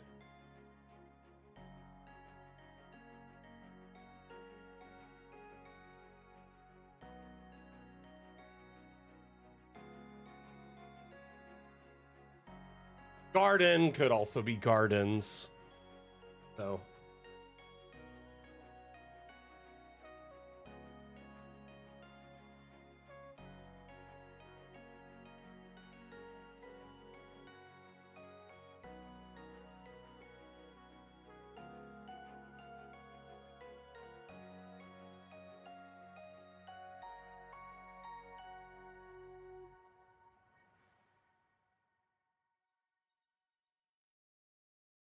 So, Acid Rain, the Dam Challenge is a recurring map making contest every 2 weeks. So if you're interested in participating, now you know the theme. You have between now and the end of day in your time zone on September 5th to submit your map to our Discord in the Dam Challenge channel. There are some rules pinned at the top of that channel in our Discord, and you have to follow those rules in order to qualify. So as long as you follow the 4 rules and submit your map before the deadline, your entry is qualified and you have a chance to win a $10 Hero Forge gift card. And if your map is the winning map, it's the first map featured on the stream for roughly 20-30 minutes, giving a lot of, FaceTime eyeballs on your work. And it's featured in our weekly newsletter, the Cardomancer Chronicles, which anyone can read if they click read latest edition. You could subscribe and it shows you the latest edition every Monday. Or you could check the archives and see past editions.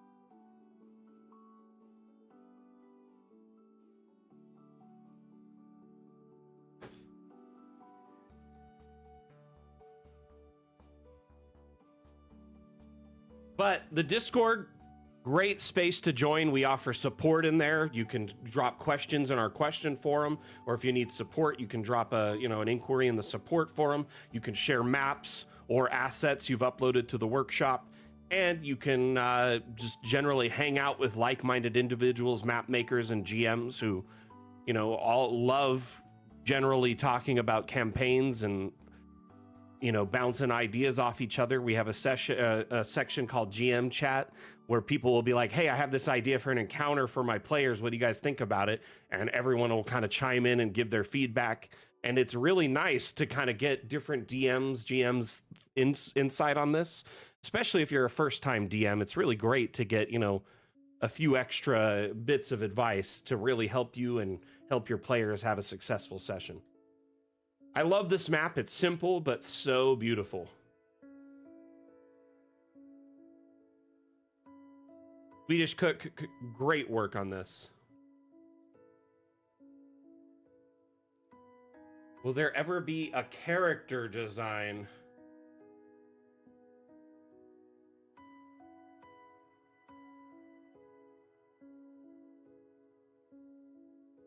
You could share them in the off-topic channel. I don't think that's a problem. A lot of people share art and things they're working on in the real world or other things besides DA in the off-topic channel. So like lately I've been sharing images of like my home crafts. I've been building a workbench and like a workspace in my garage. And then also I did a diorama. Shared those in there.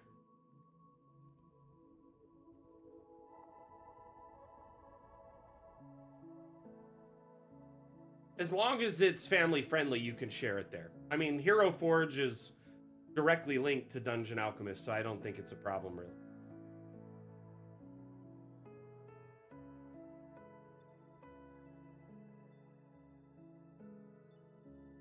That's why off topic seems like the best, because it's off topic. It's nothing related to, it's really just anything that isn't DA or D&D. That makes sense. Oh, are you trying to share a D&D related content? I'm confused.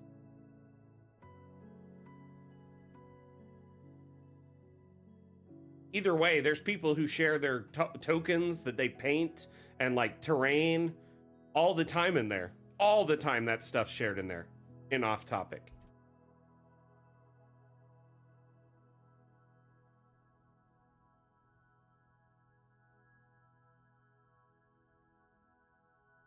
Currently, there's a single animation for water, and that's it. In our Water Worlds update, which is planned in, a future release, will likely include manipulation for water, including, various states, water at different levels, effects, etc.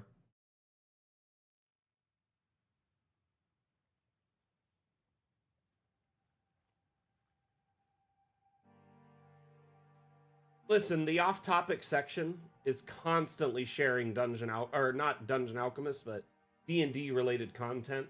People will share their pictures of tokens they're drawing. I just scrolled up till the 17th and found a mimic toilet and a mimic outhouse. So people will share like their tokens that they're drawing and like terrain and all sorts of stuff. It's just kind of a catch-all for everything in our community. That's all. Yeah, it is really a big diorama, really. You're correct, Acid Rain. This map here from Watchtower was phenomenal. And honestly, it was like one of my top 3 choices for the winning map.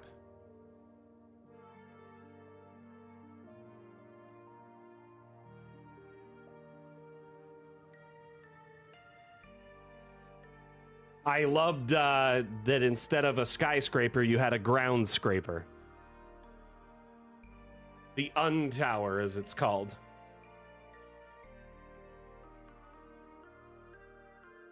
And honestly, this concept, the ground scraper, is something that might be more common in the future because it's easier to naturally like cool like an entire tower when it's underground. Anyway, like IRL architecture. But if you look at this, it is not only a tower on its exterior, but it's got a dark secret.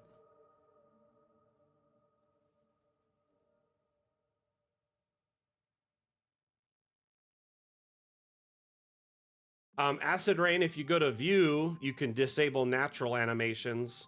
And also you can go to file settings and then change to low quality from like high or medium. That'll help tremendously.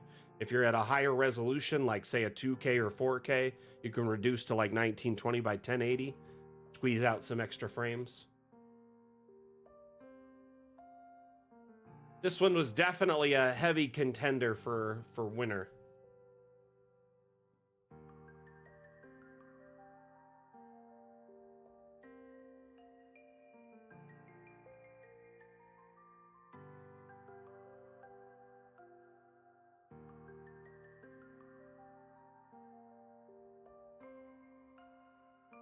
Kind of reminds me of that new movie that just came out, The Ridge, or whatever it's called, or The Gorge. Is that what it's called? Gorge?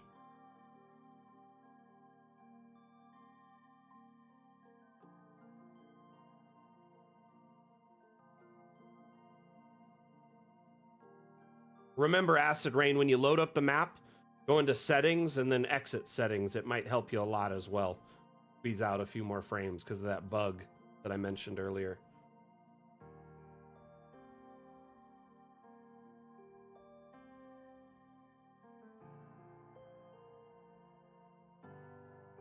This hellish elevator.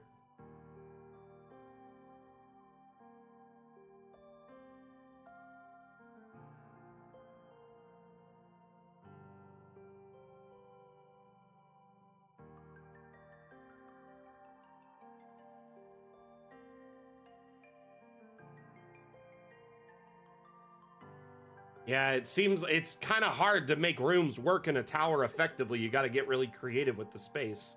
And you did. You did a great job.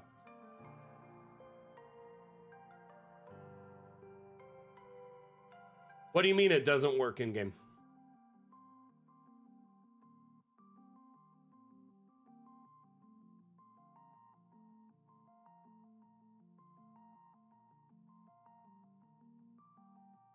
I mean, does it need to move in a game of imagination where you tell your players they can fly and blow things up with their fingertips?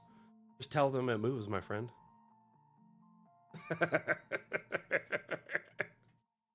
I think they'll suspend their disbelief in your 20-story tower.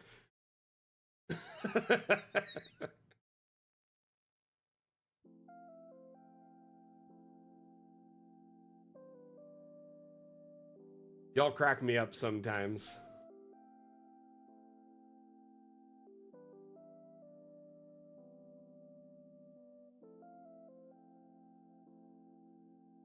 Here we have Mustard Squad.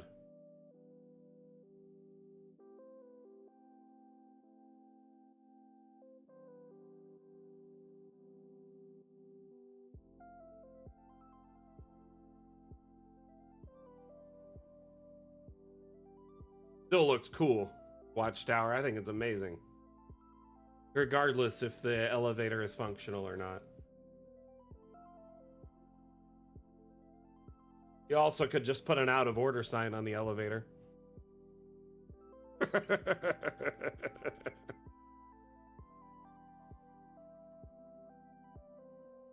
Yeah, Acid Rain, I mean, that map is quite large. I did give you a warning. It's a big boy.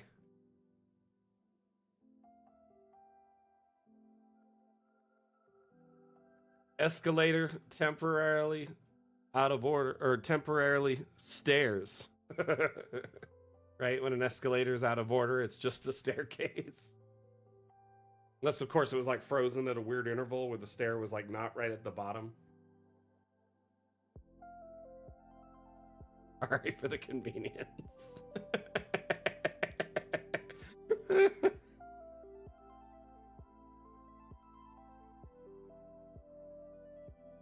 Sorry for making you healthier.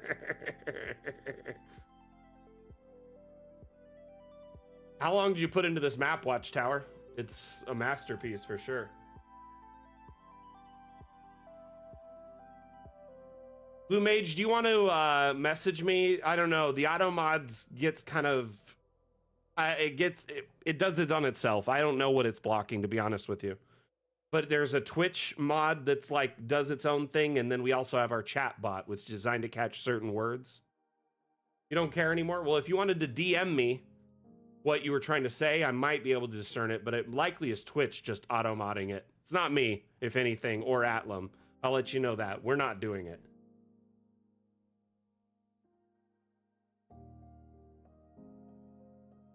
Not like we take joy out of deleting y'all's posts.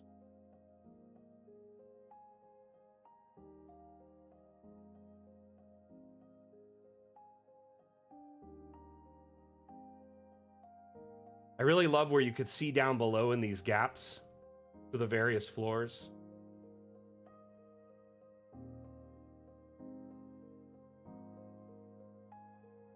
Yeah, the archive floor, this one is very cool.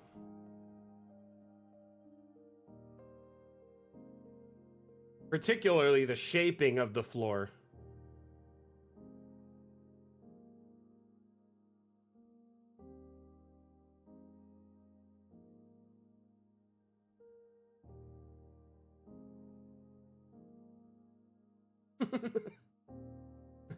So a Hobbit reference.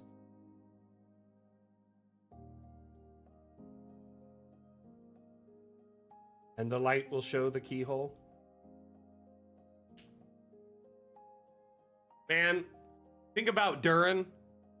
5,000 years ago, he's like, hear me out. Hear me out, fam. We need a secret entrance into Erebor, right? And we need this because someday, on a very specific day, hundreds of thousands of years from now, my family may need to use it to get back in.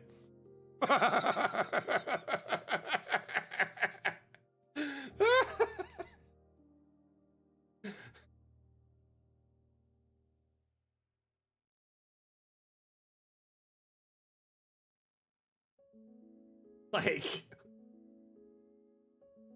I don't know. There's a notice board somewhere. Where is it? Where's the notice board? Oh, here we go.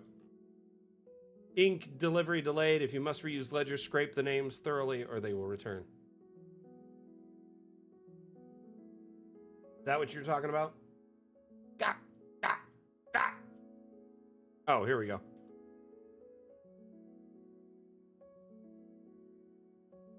Please stop putting bones in the suggestion box. It's not funny anymore. Errors in the records will be punished as if they were crimes themselves. If the ink runs red, stop writing immediately.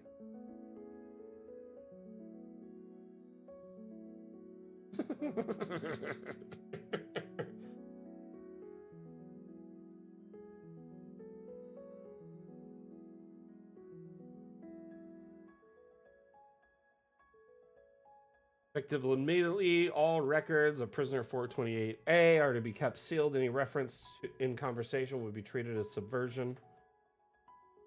Jeez. Meal allotments are now half until further notice. It sounds like this tower is going through a corporate shakeup, and enshittification, as they call it.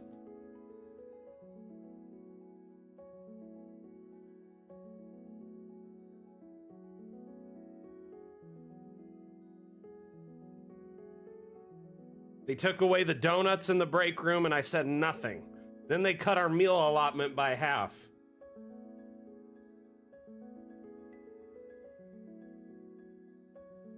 Oh man, frozen. There it is.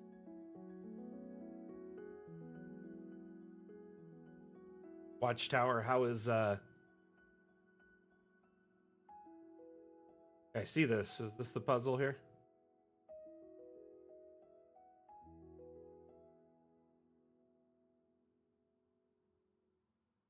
Do not walk where the two heads talk.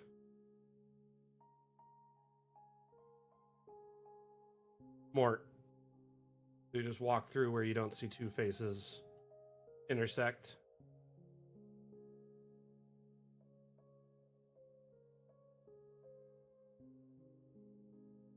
That's definitely got some Zelda vibes to it.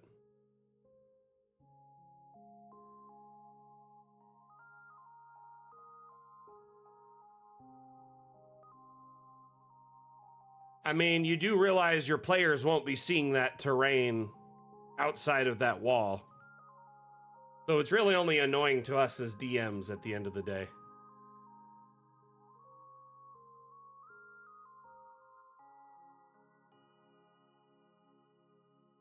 Of course, it's situational. Though I have noticed if you kind of just hold the terrain button, it can definitely get in really tight to walls. Just takes a minute. I usually turn up the strength and do this. Really bring it into the edge there. Just something you have to do by hand. They leave the gap so the 3D perspective still allows you to see a lot from that, like, fisheye. Yeah, I don't know if I'll break the map on purpose. I'm just kind of showing what can be done.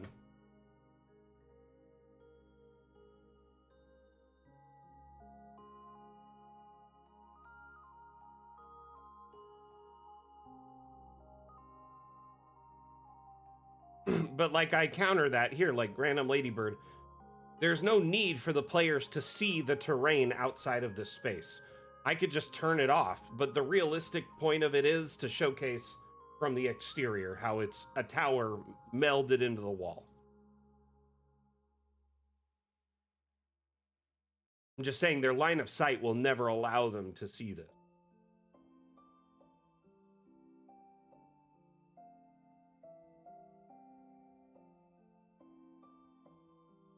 We don't really complain about the foundations under our home because we can't see them. Yeah, we have God vision at the moment, so we can see a lot more than normal. And that God vision curses us. Oh my gosh, so we were talking like last stream about me doing like random voiceover as different characters, like impressions. Right? And I thought it'd be funny to do like a Map Maker Monday where I did impressions of Werner Herzog.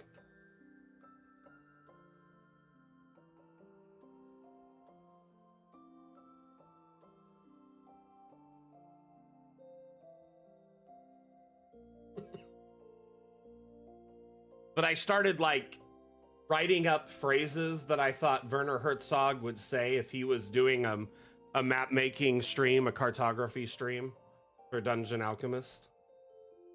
What are these creatures down here? What's going on here, Watchtower? I know, like, I'm just saying, like, what are they to you in the concept of this map? Or prisoners, maybe?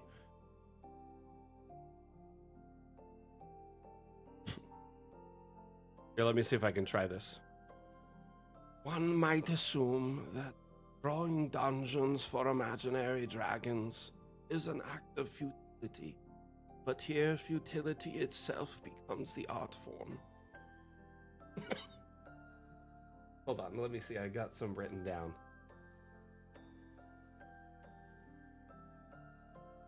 Observe how the cartographer places a tavern.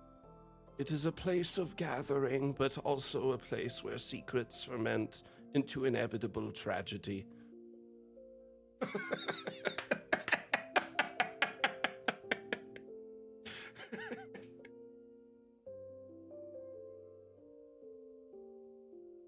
This one's my favorite. The dungeon master creates a labyrinth not to guide the adventurers, but to remind them that all life is itself a labyrinth with no escape.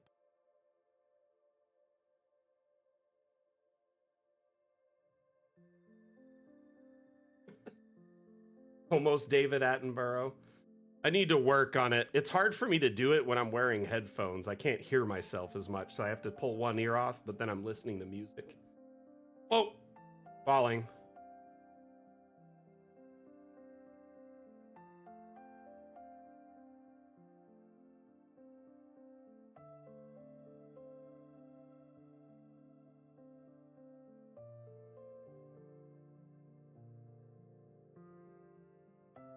Crashed it.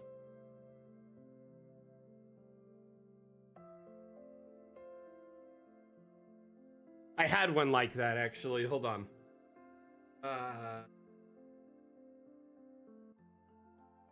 Something about wolves.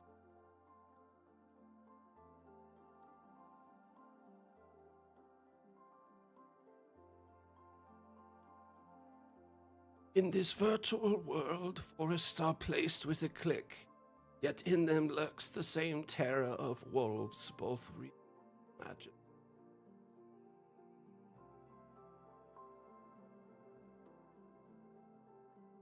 Holy sh... Ah!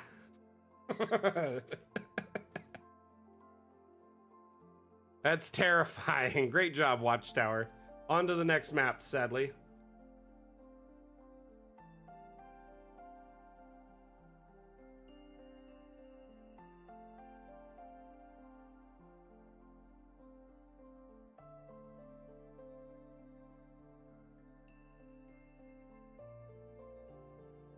This one also killed me when I was writing it. I don't know why, but got me.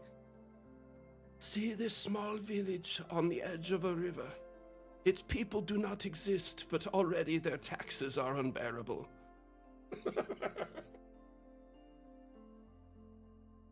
I don't know why that one's just so good.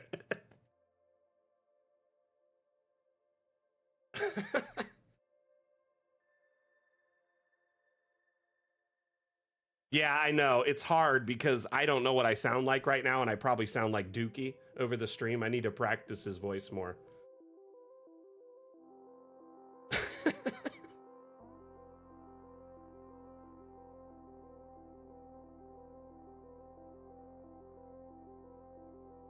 But I was like inspired the other day, and I just started writing down stuff that I thought would sound like him saying it.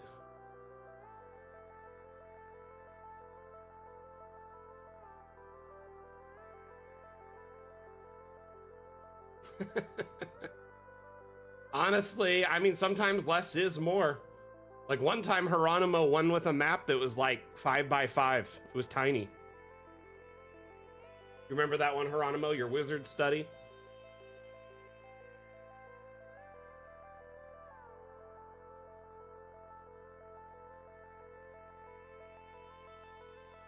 Whoa.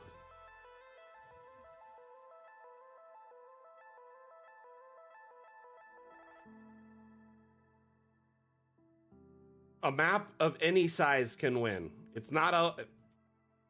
You know what? I'm not going to speak anymore. I'm just saying, you really just don't underestimate the map you have. Hey, Mar, how you doing?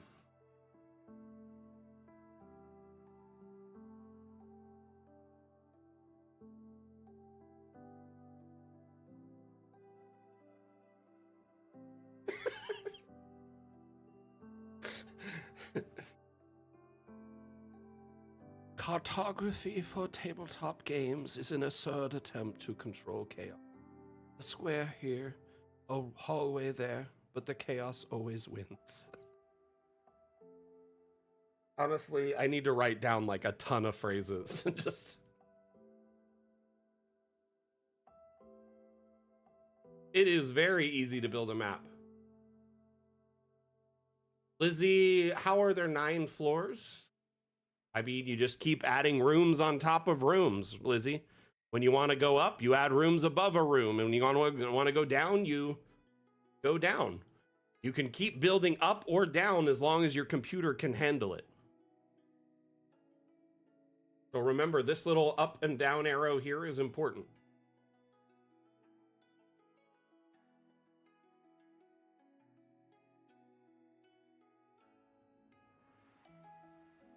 There is a tutorial for multi-level on our YouTube, in our Discord. It's covers kind of the basics of multi-level, and there's another one that covers roofing. There should be another one soon. I was wanting to do one about stairs, but they're making some adjustments, so I didn't want to release something that would be outdated in days. I might do one this week for balconies or something. Balconies and mezzanines.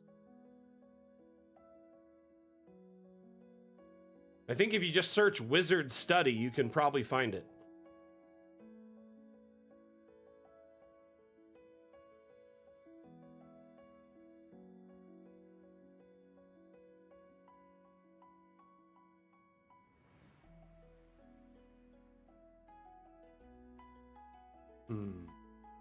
Isn't that what it was called? Mezzanine is an indoor balcony. Oh, Lost in Work. That's what it is.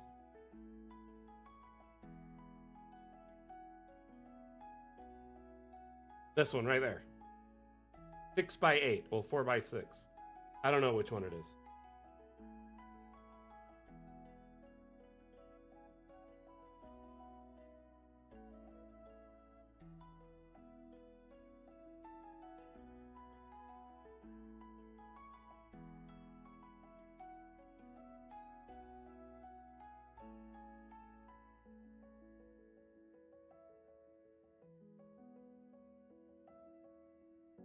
Very cool.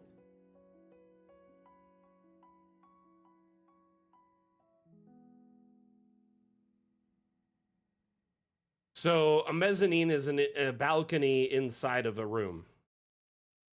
Balcony is an external. Mezzanine's the internal.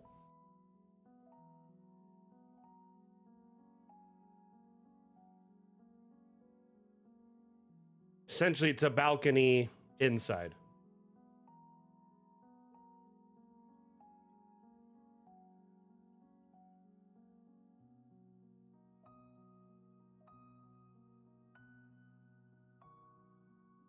This is a very pretty map. And yes, the wood stacked on top of the stone is a nice addition.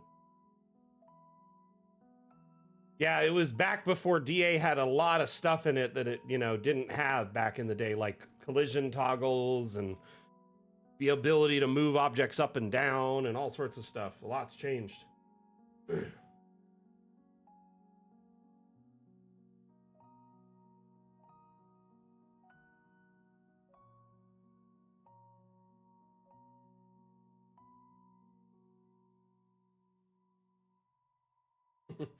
Blue Mage, you're on one today, aren't you?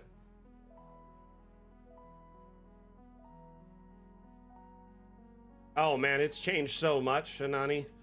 Like I know our community can speak to it a lot too, but it's crazy from my perspective as the community manager, how much Dungeon Alchemist has changed over the years.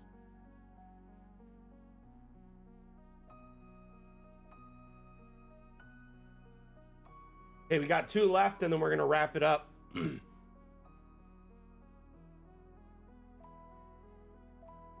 I was trying to answer Lizzie's question, but I think her problem is she's not building a structure on top.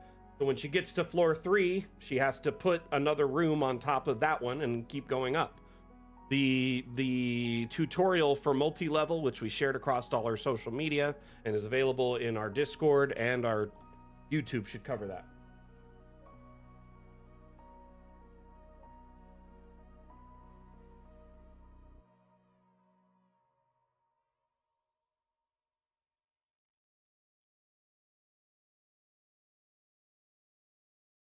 Lizzie, are you still there? Because honestly, I want to help you, and it seems weird that you're having this issue, but it seems like we probably should deal with it in the Discord, because we can look at your maps and see what's going on. If it's something that you're having a localized bug, you know what I mean?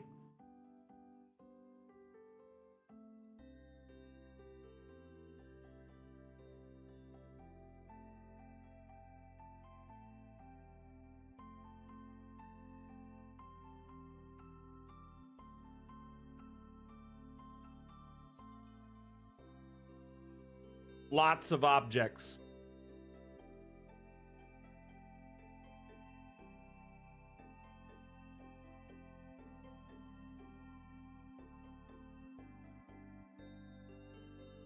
I'll be honest with you, Hieronymo has a lot of skill that he's acquired over years and years of practice.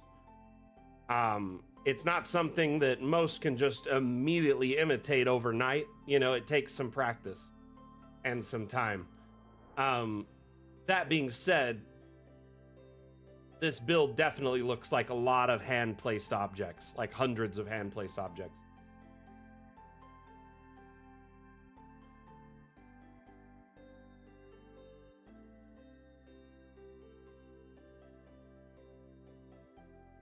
Mar, you can move objects up and down on the Z-axis currently if you disable collisions, and our next update will most likely allow you to rotate objects on any axis. But keep in mind, when you disable collisions, you enable the fun. Objects can be scaled far beyond or below their normal capacity, and they can be merged together when the collisions are disabled. Excuse me.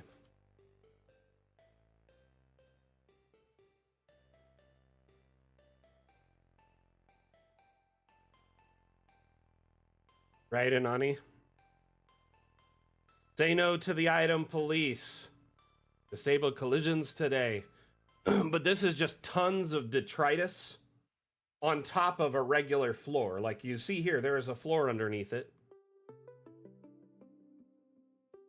So our friend generated a room and then kind of just built all this destruction and growth, overgrowth on top of it.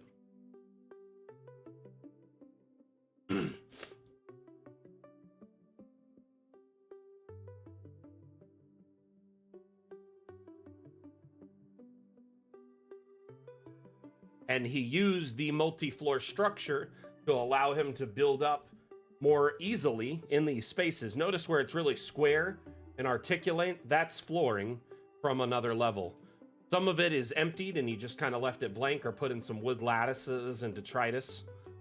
But for the most part, it's deleted floor. There's hardly any floor here in this structure to make it feel like it's more destroyed, decrepit.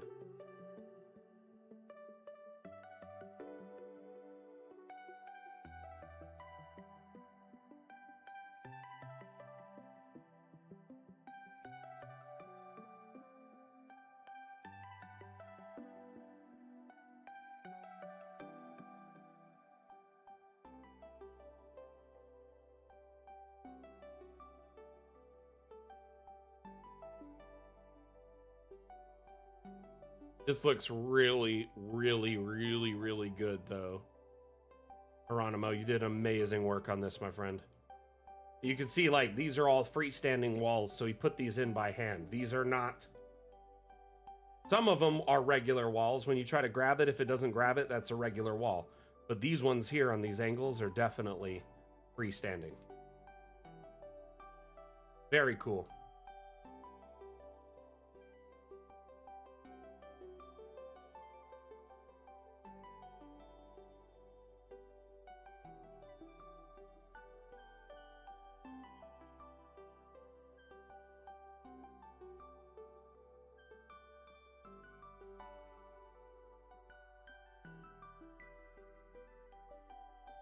As the sand drips through the hourglass, these are the days of our lives.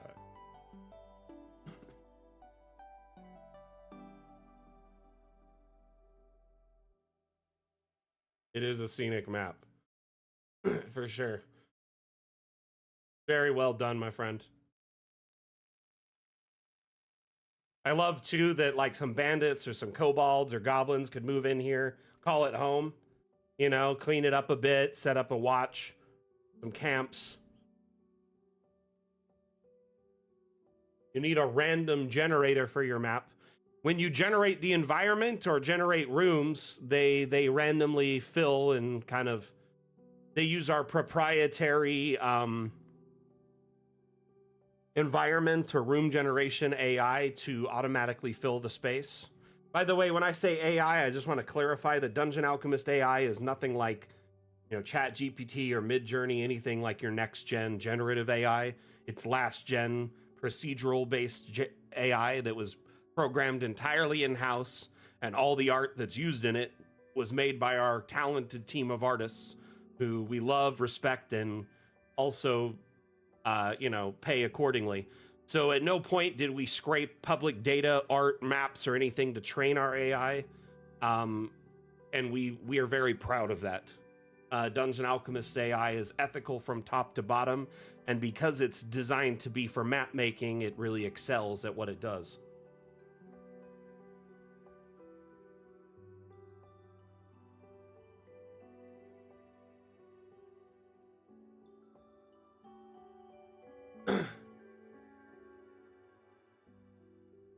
Lizzie, if you want to jump into our Discord, we can spin up a support thread and I can look at your map because you can share the file and we could see if we can go above that.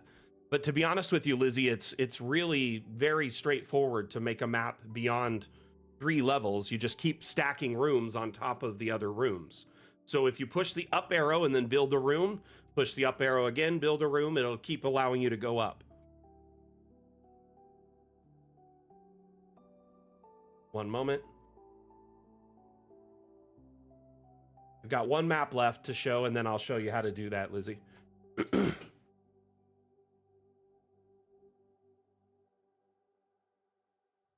is the last map for the damn challenge, and then we're going to wrap up, okay? See if I can find that tutorial.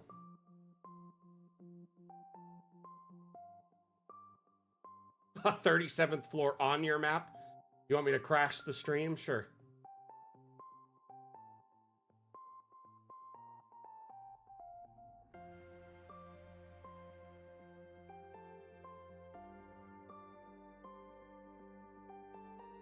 Stand by.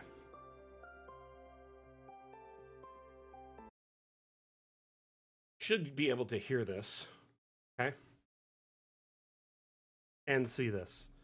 I'm gonna just let it play for a minute.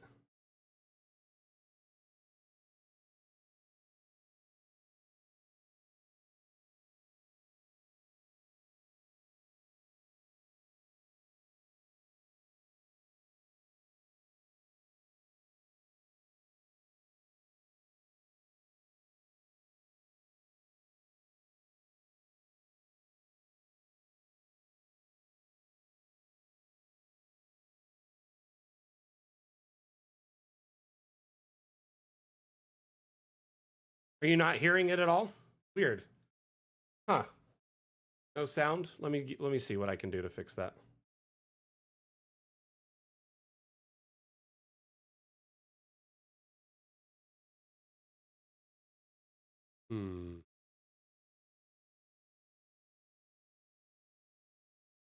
I know why. I know why.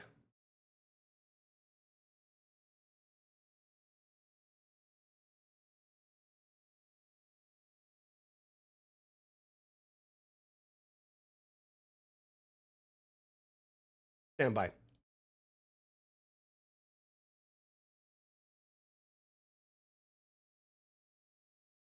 I think I have my volume mixer.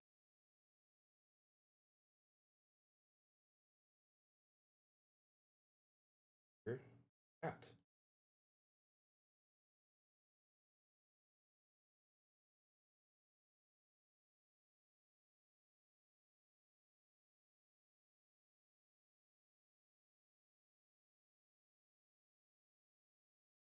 Here it is.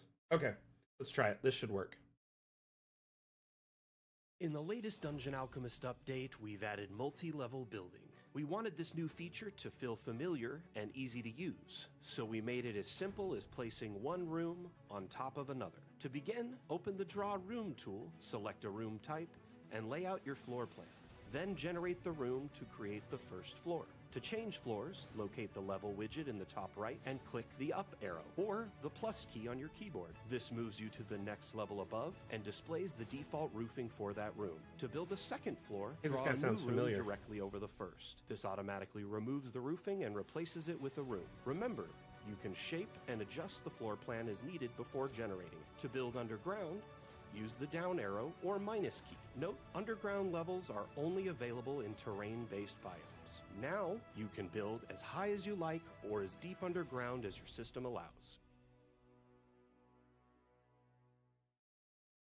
Advertisement. Keep saying it, but I don't believe you. This map still hasn't opened. What is going on? Oh, finally.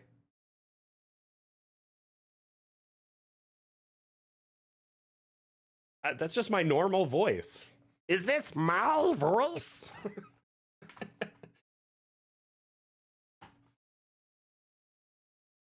Why is it? It's taking a while to load. I think my DA is having trouble.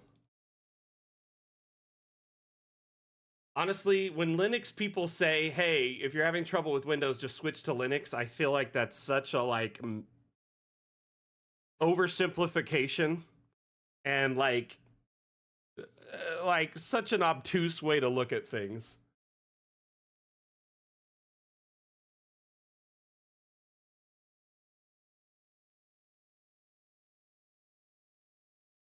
Oh, I feel like y'all do it on purpose. It's like people who do CrossFit. Like they can't just not stop talking about CrossFit. That's what Linux people do too. I think the map's gonna load.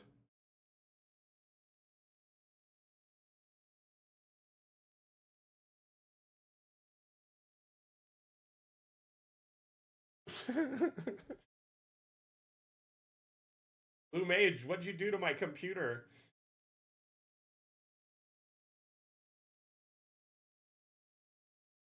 Jeez.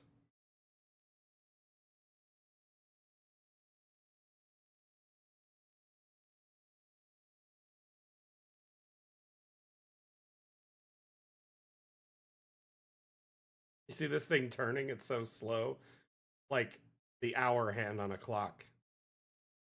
It frames out because it's so slow. What is going on?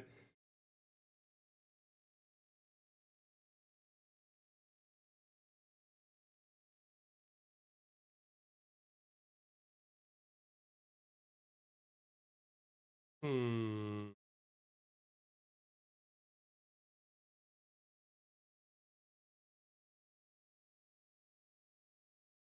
Deselect, what are you trying to do? Like deselect an object?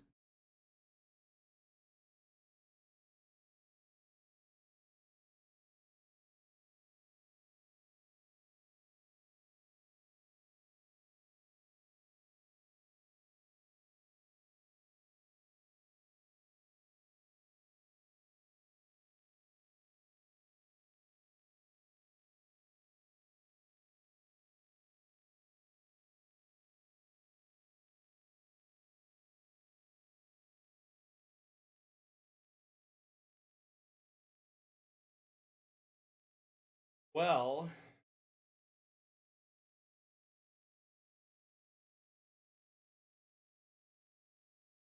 putting out of the building window, you select a different tab or you deselect the tab.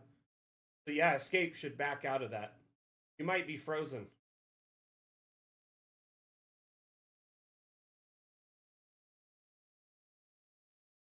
Weird, I was able to load every map before the stream. I tested all of them twice. But right now I'm not able to load.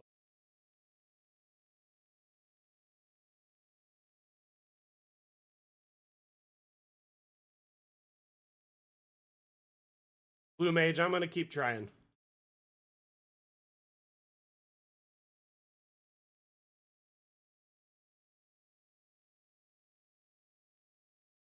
Hey, look, it's actually spinning.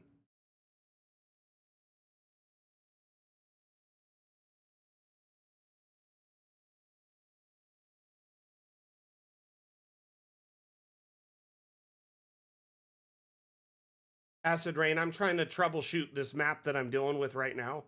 So I'm sorry if it's getting confusing. Atlam or other people in chat will try and guide you, okay? Hey, we got it to load. Took a moment, but we got it.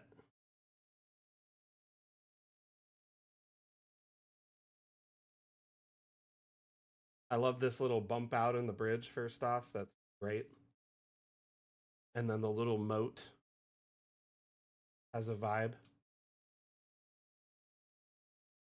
So you're in this building window right now, Acid Rain, right? Just click on the window again, and it closes it. If you're selecting an object, clicking anywhere on the mouse or on the map that's like a floor or an environment will deselect. So if you're in the build menu, just exit the build menu and it'll stop building. If it still shows the floor plan that you drew like this after you exit the build menu, right? That might be a bug. You might want to exit the map and reload it. But you should just be able to click this and exit out or press 1. All of these are hotkeyed to 1, 2, 3, 4, 5, 6, 7. I think up to 9 at least, or 8.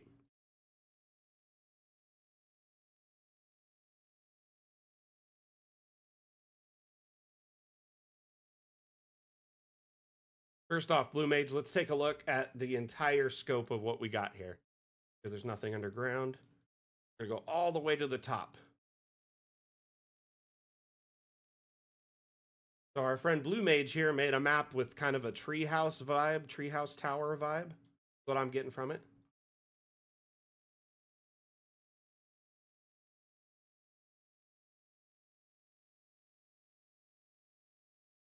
I love these little like water what I don't even know what to call these, trellises, or like what would you call this, canals that you've got up here. Feels like a Mario game. Like I should be jumping up this tower on the outside. You're not disrupting us, Acid. Not at all. I was just in the middle of troubleshooting one thing while you were asking me questions, and I didn't want you to get confused while I was trying to figure something else out. Water slides, right? Got some Donkey Kong vibes going on here.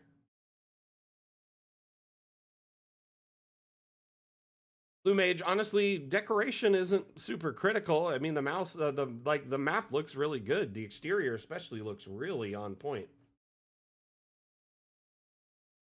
My favorite part was this garden up on the rooftop.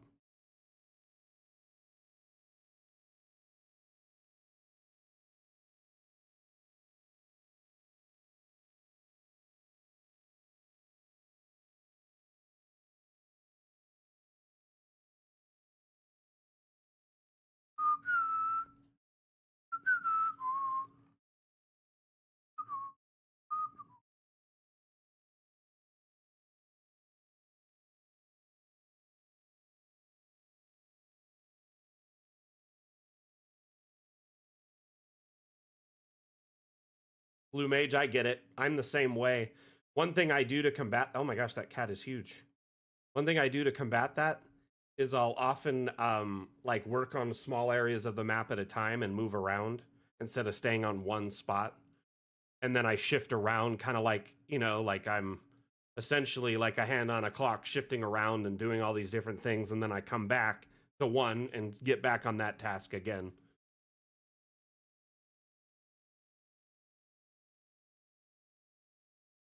I think the biggest takeaway of this is, yeah, these beautiful like waterfall, canal, hanging gardens mixed with these like open floor plans in between the levels.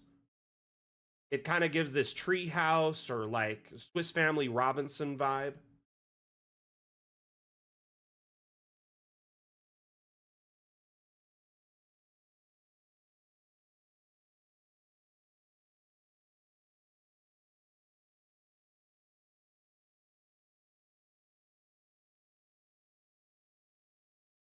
Oh my. Working on over here. Pepe Sylvia.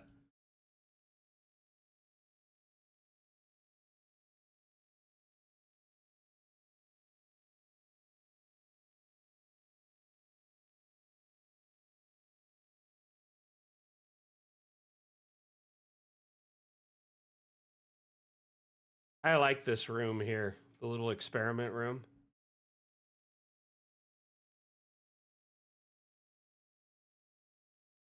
This right here, the little document pad and the bottle of wine in front of the thing. Like, just sits there and takes notes on it and drinks.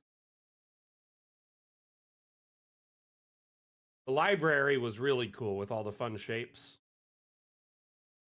A neat little maze.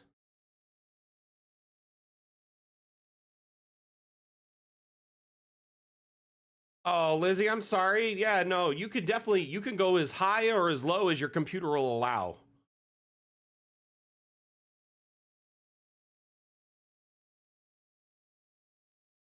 Very cool. How long did it take you to make this map, my friend?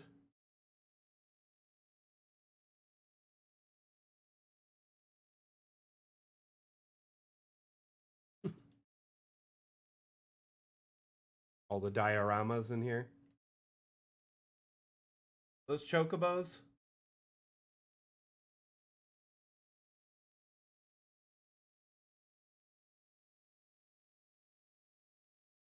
Yep.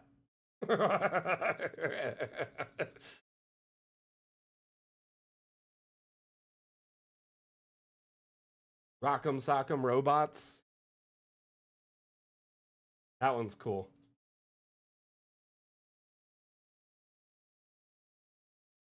What the hell? Oh my gosh. What in the absolute horror show is this? I'm moving on. Oh my goodness.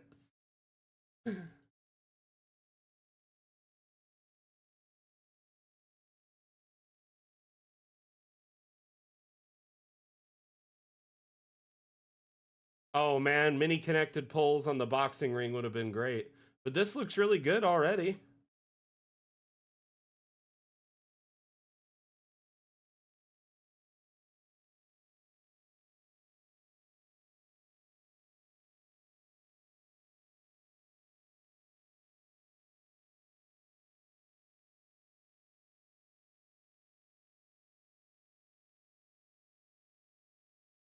I'm slipping right here.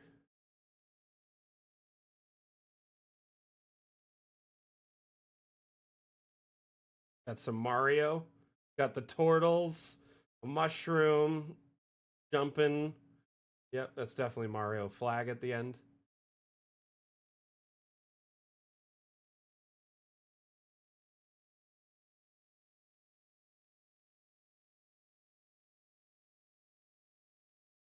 So my real question is, are these actual representations of real world things? Like the person can see what's happening in a small scale of that real world environment in real time through like a scrying type situation where it's like a mini of that environment? Or is it just kind of a diorama?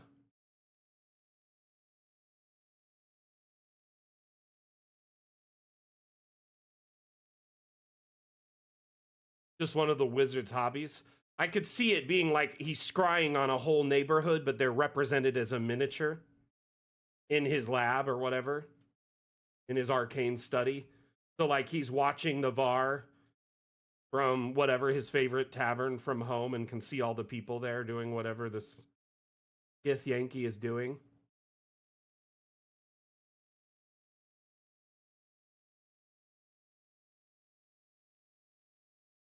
Either way, very cool. Yeah, kind of like a penny arcade, huh?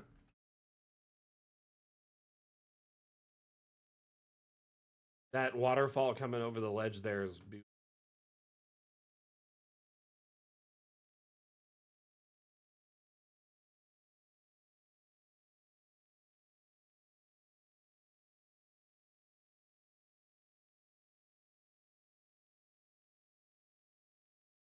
Looks very cool. Fantastic work, Blue Mage. Thank you so much for sharing. Man, so many good entries in this damn challenge. It was absolutely astounding work from our community. Thank you, everyone that participated. Quick reminder and a heads up that our next damn challenge, as we have decided, is garden. So using garden as inspiration, make a map of any shape or size. Share that map in our Discord in the Damn Challenge channel. There are some rules in that channel pinned at the top of the channel. You must follow those rules in order to qualify. Your map must be submitted before the end of day on the 5th of September, meaning 11:59 p.m. It has to be submitted before then in your time zone. If you're interested in participating, you have between now and September 5th, so roughly 2 weeks, to put together a map and submit it. I encourage you all to challenge yourself to make a map. That's the point of the damn challenge. You're not challenging others in our community, you're challenging yourself to push yourself to new heights as a creator and cartographer. Trying to make something outside of your comfort zone or making a map you may never ever consider. The reason we pick these themes also is a lot of the themes are designed around maps that you could still use in your campaign when you make it. So it's usually not a loss to you if you put time into it. I would encourage you all to think about a garden style map and start making one. You can start submitting after Monday between the 24th and the 5th is when you can submit your entries. Anyway, thank you everyone for participating in today's stream. Again, my name is Mac, the community manager for Dungeon Alchemist. Dungeon Alchemist is a map-making tool and immersion utility that is available on Steam. We offer a free demo that you can try us out before you buy. You can test drive it on your computer to make sure it runs and is worth your time and money. Aside from this, we host 3 streams a week where you can tune in, you can ask questions and get real-time support in AMA format, which means ask me anything. You can tune into any of our streams, that's Monday, Wednesday, or Friday, and ask me questions during the stream, and I will do my best to provide you with real-time guidance. Think of me like Professor Mapmaker on, the different streams, and you can tune in and get a hands-on course with someone who has almost 4,000 hours of map making with Dungeon Alchemist. Plus, you get the benefit of our community who shares their experience, their ideas, kind of like a hive mind who all loves map making and tabletop gaming. Dr. Dam, I like it. Professor Dam is also good. But thank you everyone for tuning in today. I appreciate you so very, very much. We'll be back on Monday with Mapmaker Monday. That stream is at 9 a.m. in the morning Pacific time. That's 12 p.m. Eastern, 4 p.m. UTC. I'm working on a large ancient cemetery, building the map live, adding tons of graves and details to it as we expand upon it and make it feel more ancient and more massive. Lots and lots of graves to go still. Thank you again, everyone, for being here. We're going to run a quick Dungeon Alchemist ad, and then we're going to end the stream. Bye. You stand before the long, dark road to the fabled realm of Goyak Ta, and before... Who do we see? I don't know, a goblin. I kill him! But before she does, I, Gilliam of Firth, demand to know the goblin's name. Hi, my name is Woblin. Where do you live there, Woblin? I don't think that's relevant. Well, but I, Gilliam of Firth, demand to seek the goblin's abode. Clever, find family, kill entire bloodline. I like it. Seriously, we're doing this? Okay, well, won't be needing that anymore, will I? Ever get caught by your players with your pants down? Dungeon Alchemist lets you create wonderful maps for any encounter in seconds. Oh, Woblin, that's a very impressive cheese collection you've got there. Yeah, it is quite impressive, yes. But you know what's more impressive? This map I have to the fabled realm of Goyak Ta. Please take it and leave. Close the door behind you. Mr. Woblin, I cannot help but notice that you have a secret tunnel underneath your cabinet. Care to explain? Download Dungeon Alchemist, the AI-powered map maker, on Steam today. You stand before the long, dark... All right, everyone. Thank you for tuning in. for all the active chatters, all the lurkers, and for our moderators hanging out and supporting the stream. Thank you so much. Again, my name is Mac, the community manager for Dungeon Alchemist. We'll see you next time I give a damn. Mac out. Bye.